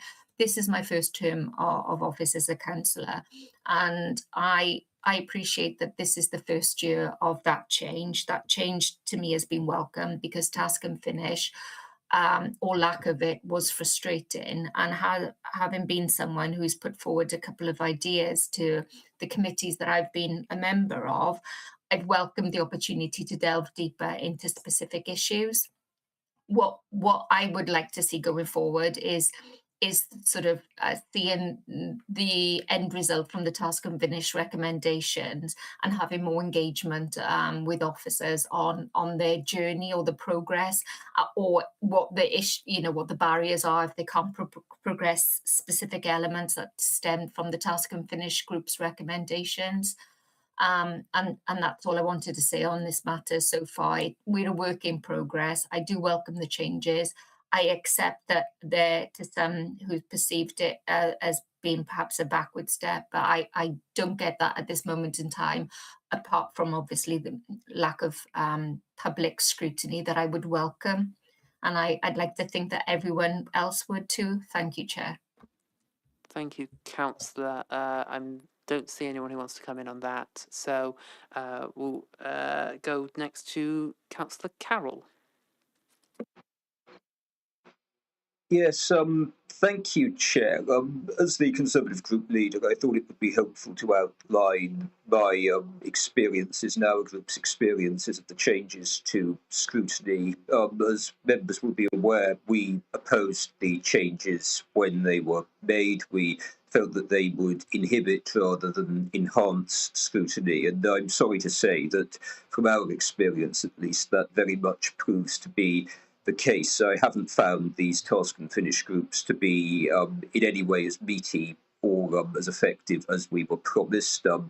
I recall one task and finish group relating to the Resources Scrutiny Committee, which I sit on. That was a task and finish group regarding countering misinformation. I wasn't on the task and finish group, but when it came to back to the committee, I expressed several concerns and pointed out several flaws within the report and its findings. I won't indulge committee members with those here for time reasons because they're already a matter of record.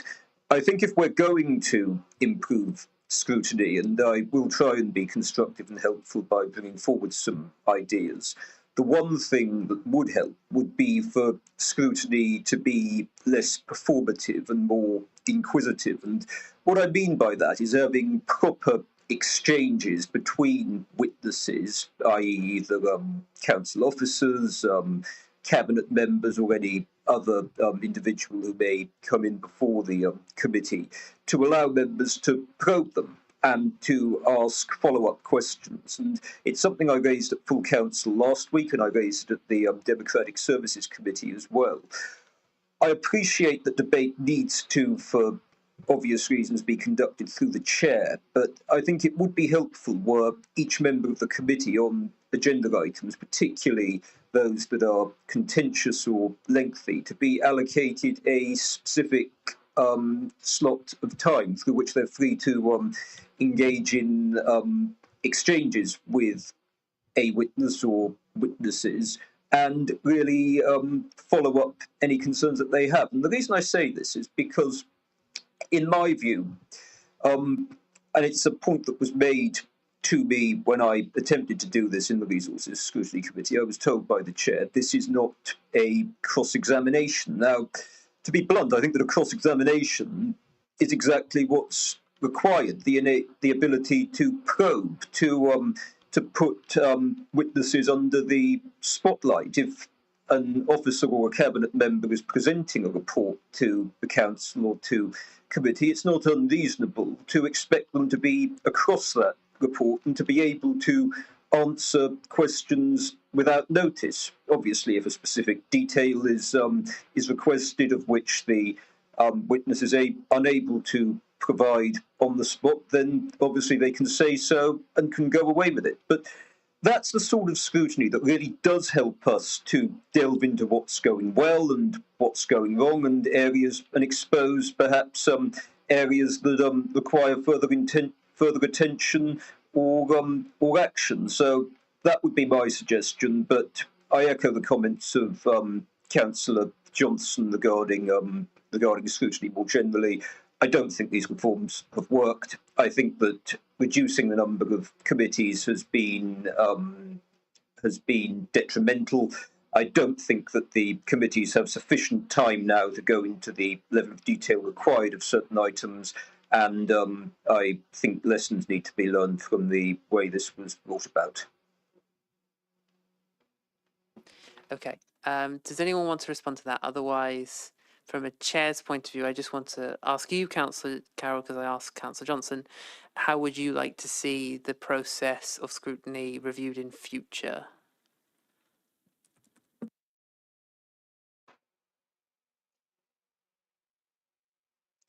My own perception is that the changes were brought about as a fait accompli, pretty much. I think I'm happy to be presented with evidence to the contrary, but from my experience, it seemed as though the ruling group had decided that these were changes that they wanted to carry out. Obviously, there were engagements with us, but ultimately the concerns that were expressed by opposition groups were largely ignored, and we both warned, both the Plaid Cymru group and the Conservative group warned against reducing the number of scrutiny committees, but that change went ahead. So that would be my comment on that. Okay, thank you, Councillor Carroll. Next, I will move to Councillor Haynes. Thank you, Chair. And I'm not going to repeat what Councillor Carol or Councillor Johnson have said, I share their concerns about scrutiny. I'll instead point out, one, there's a difference between scrutiny and task and finish. Task and finish don't really scrutinise. They may be solving a problem, but you're not scrutinising. You're not delving down as to why the general items are happening. Now, and don't get me wrong, task and finish has its uses, and it gives an opportunity to go deep into, particular problems. But there's a problem I've noticed with task and finish. There's not enough officer time given to it. Now, take Startwell. I would like to be operating 2 task and finish at the same time, but we don't have the manpower from Democratic. We can't work our Democratic officers to death. So if you want something to suggest that how to improve it, provide more manpower for Democratic, or lend manpower from other departments to assist in task and finish. Thank you.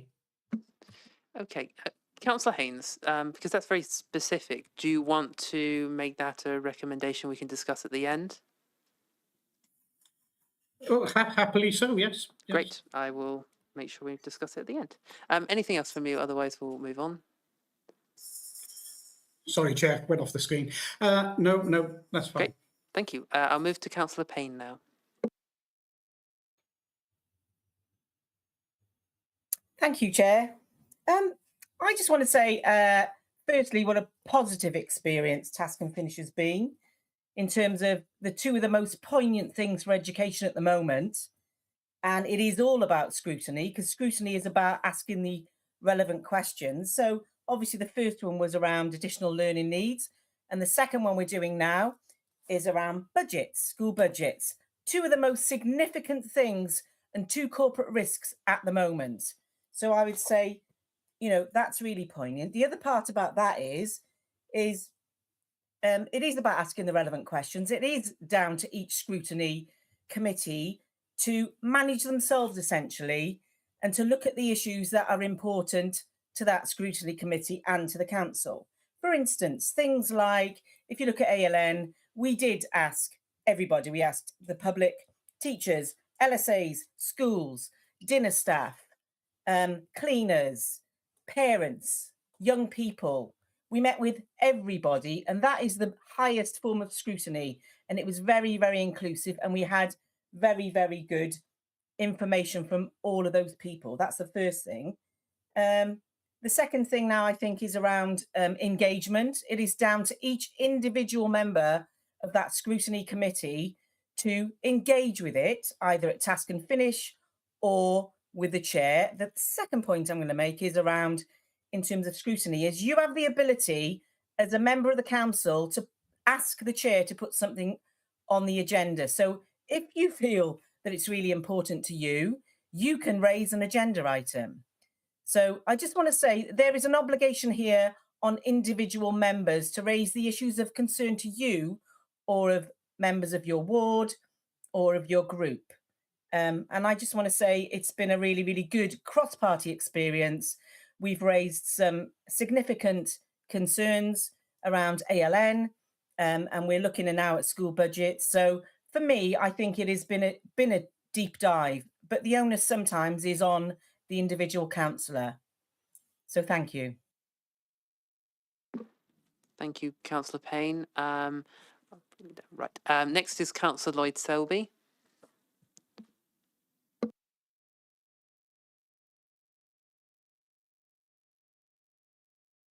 I'm afraid you're on mute and have your camera off at the moment.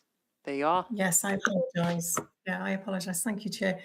Yeah, I read the report with interest, and I would say that I would certainly, in my experience as chair of place, and having sat on a number of scrutiny committees, I agree that there's probably more that we could do to clarify our roles as scrutiny members.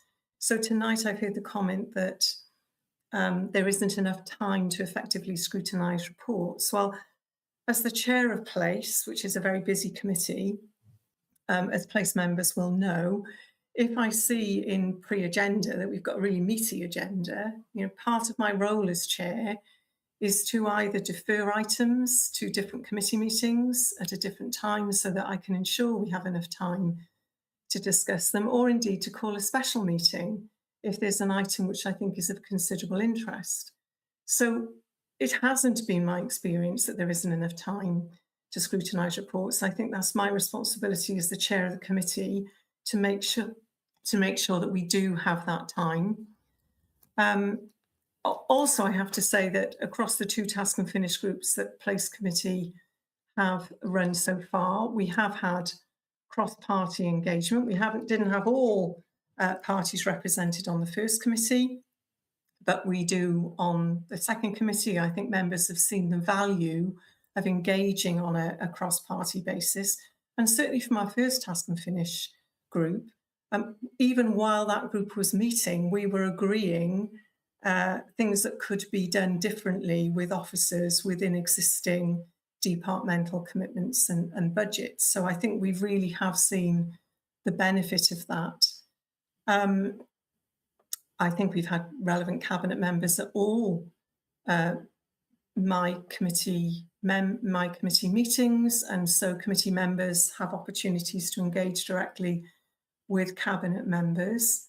And indeed, we've also had external witnesses come to Place Committee, as well as members of the public. We have a member of the public who addressed the last committee meeting. So that does make me think, the new arrangements can be made to work effectively.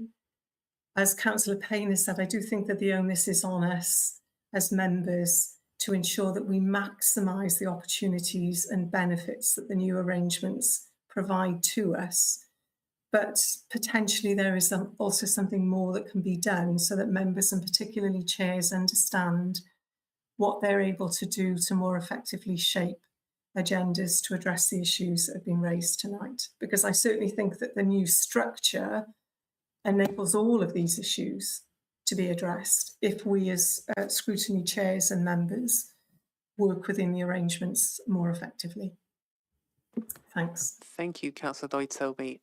Next I'll move to Councillor Goodjohn and then to Councillor Asprey afterwards. So Councillor Goodjohn. Thank you, Chair. I agree with Councillor Lloyd-Selby and also Councillor Lovelock-Edwards.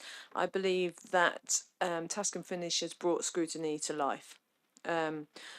I think it improves our ability to scrutinise and it improves inconsistencies within the organisation.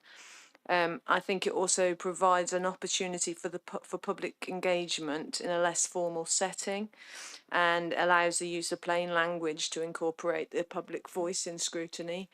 In my opinion, I think it's been a wonderful experience being a chair and a vice chair for 2 task and finish groups on some really important items, and one now that we're working on which is massively affects the public, to do with C1V and engagement with the public. And without this I wouldn't have been able to get a handle on what was going on properly without the massive amount of officers' time that they are willing to give, and this is in outside hours as well. So I really much appreciate the opportunity to do that and for the help of the officers, and also the ability to bring in members of the public and, as we say, expert witnesses. So that's my opinion, and I just wish that members would take the opportunity to use it and help improve services. Thank you. Thank you, Councillor. Councillor Asprey? Thank you. I would just really like to endorse what Councillor Payne has said. I was on the Task and Finish with Councillor Payne. I'm on the second Task and Finish group. I found it been absolutely excellent so far, and every word that Councillor Payne said is correct. Thank you. Thank you. Does anyone from SLT want to respond to the debate, or leader wants to respond to the debate we've had? Because I have no other speakers at this time. Yep, Chief Exec. Just a really quick summary from me. I guess and this is the position we were at. We had a PPA recommendation around scrutiny. The panel at the time looked really closely at the value of the work that was being done. They, quite rightly, in my opinion, could see that we were not doing enough investigative or task and finish work.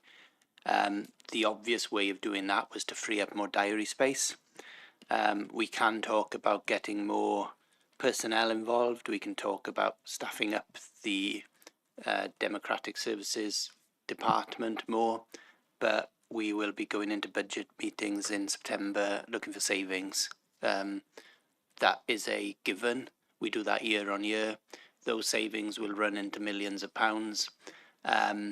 So the desire and ambition to have bigger teams across the council might be there, but the reality of the situation is that that's extremely difficult, and it's not something we do naturally, because if we have to make savings, the first thing we do is protect frontline services.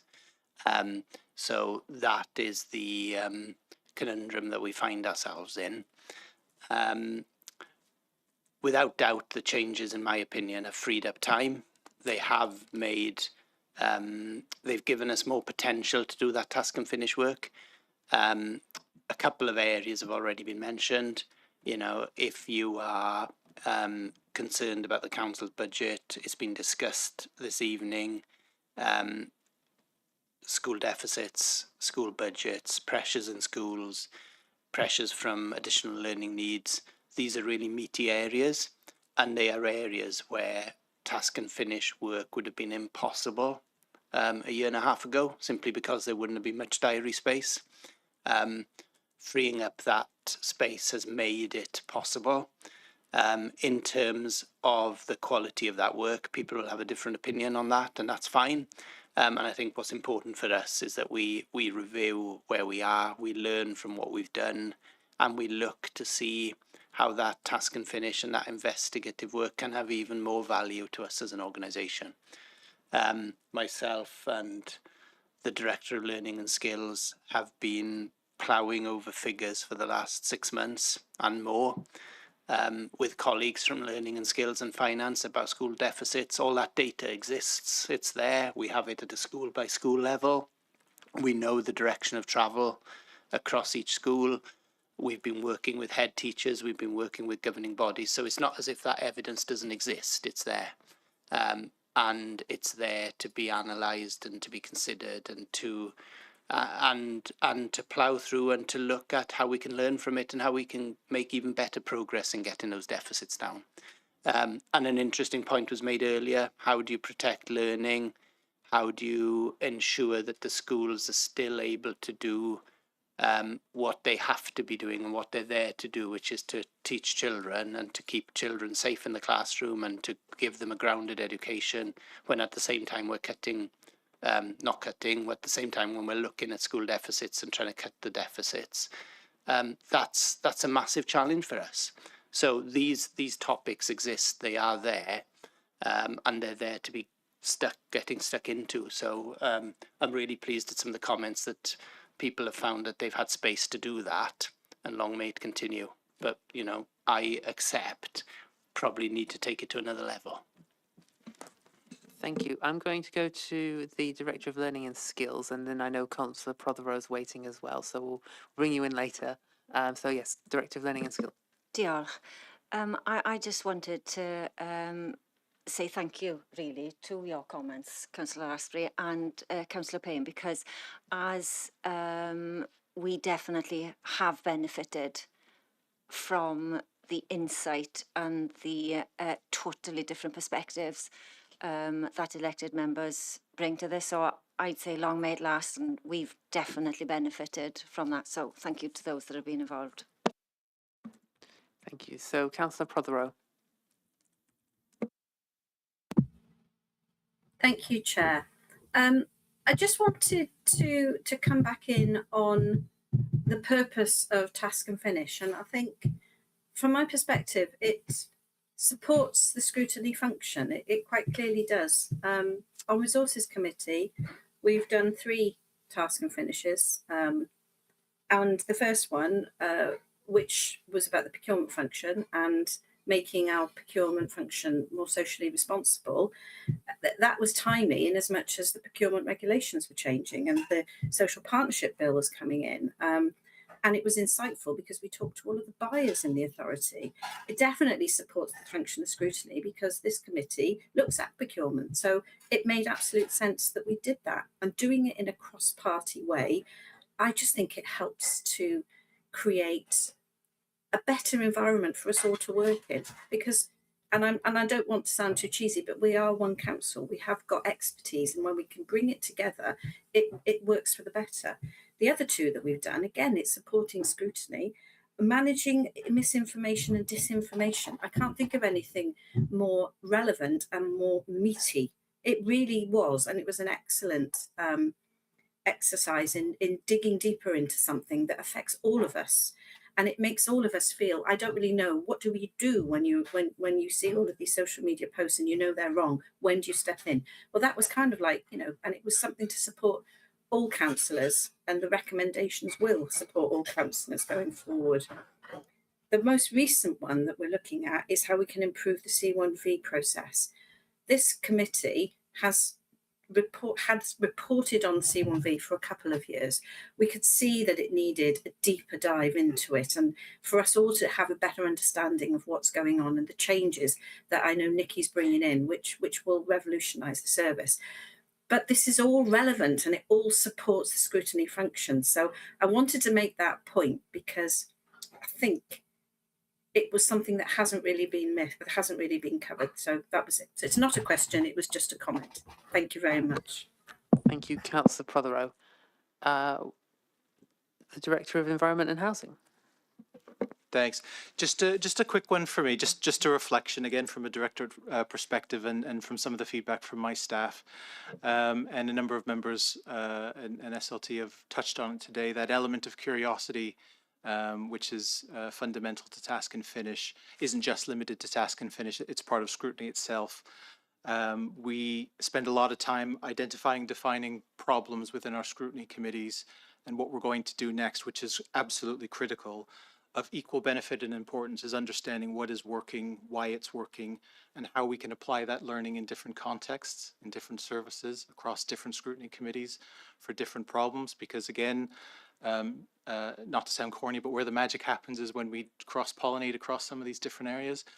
And I know from my staff in my directorate and for others across the council, as we go through our transformation journeys, looking at how we redevelop our services and change things, that is also a really valuable insight. So if there are any opportunities to support some of that reflection, then that would be helpful. Thank you. Thank you. Anyone else? No, I don't see anyone. Okay, well, thank you, everybody. We've taken notes of all of these and we'll come back at the very end on recommendations that have been made. I just want to go finally to the overall judgment and any points that people want to raise that they haven't yet been able to, or of course any changes that they wish to make about the annual self-assessment in future. This is the correct time to make any of those points. So Chief Exec, do you want to come in? Yeah, I think if we can put the last slide up, Matt, just really quickly from my perspective, that reflects the discussion points tonight. Overall judgment, it gives you the rationale on that slide. We've made strong progress against 2030. We have effective management of resources, governance and decision making and assurance arrangements are sound. And that's not just me saying that, that's our external auditors and regulators. We also have a clear understanding of challenges and we have a self-awareness of areas that we need to improve in, which is important. We do think that performance is inconsistent across some services, and that's a fact, and that's noted, which is why we've got that patchwork of good and fairs. We've got financial pressures, we've got workforce and demand pressures. We know only too well where those demand pressures are. they are in areas in particular where budgets are incredibly tight and where those demand pressures can result in quite sharp rises in budget pressures when that happens. And we need to get better at evidencing outcomes across all work of the council, which, as everyone is aware, is really varied, which makes that more difficult. Thank you. Thank you, Chief Exec. Have we got anyone who wishes to speak? This is, of course, also if there's any opportunities people want to make changes to the document for future years, that sort of thing as well is what you, Chief Exec. Given that there's no one expressing a want to speak immediately, can I just take the opportunity to thank the team behind all this? I know only too well that there's a load of work that goes into preparing this report. It's not just the report, it's all the data, it's all the process we've been through. You saw from the early slide that it's a process that lasts for a year. We've just started the consultation. It'll come back in the autumn and the work will continue. Two of the team are sat behind me, and we shouldn't underestimate the amount of effort that goes into ensuring that we do this properly. So thank you. Thank you to the team from all of us here today and online. Okay, I don't see anyone else, so if that's all right, we'll go to recommendations. I don't know if you need to put the slide up on this, but I'm going to run through what I've jotted down, and people are welcome to butt in if I have misinterpreted what they wish to put forward or if they have any additional ones. So firstly, from the resources section, I have the point made by Councillor Johnson and Councillor Prothero regarding procurement, commissioning and finance and their grouping. I would ask that we put forward as a recommendation to Cabinet that they review this for future years. I also have one from Prothero and Johnson about the categorisation of fair, good, poor, excellent, and whether Cabinet wish to review this for future years and the possibilities of alternatives. Thirdly, the point by Councillor Prothero, we recommend that Cabinet create an independent cross-party budget working group for this year. Fourthly, by Councillor Haynes, that we ask that Council consider as part of budget setting in next year that more manpower and resources be given to democratic services for task and finish. And finally, that we ask that Democratic Services notes and welcomes all the comments made today, noting that they are a range of views and use them as part of the existing and ongoing evaluation of reshaping scrutiny and to inform the response to the audit. Councillor Haynes, you're welcome to make any changes.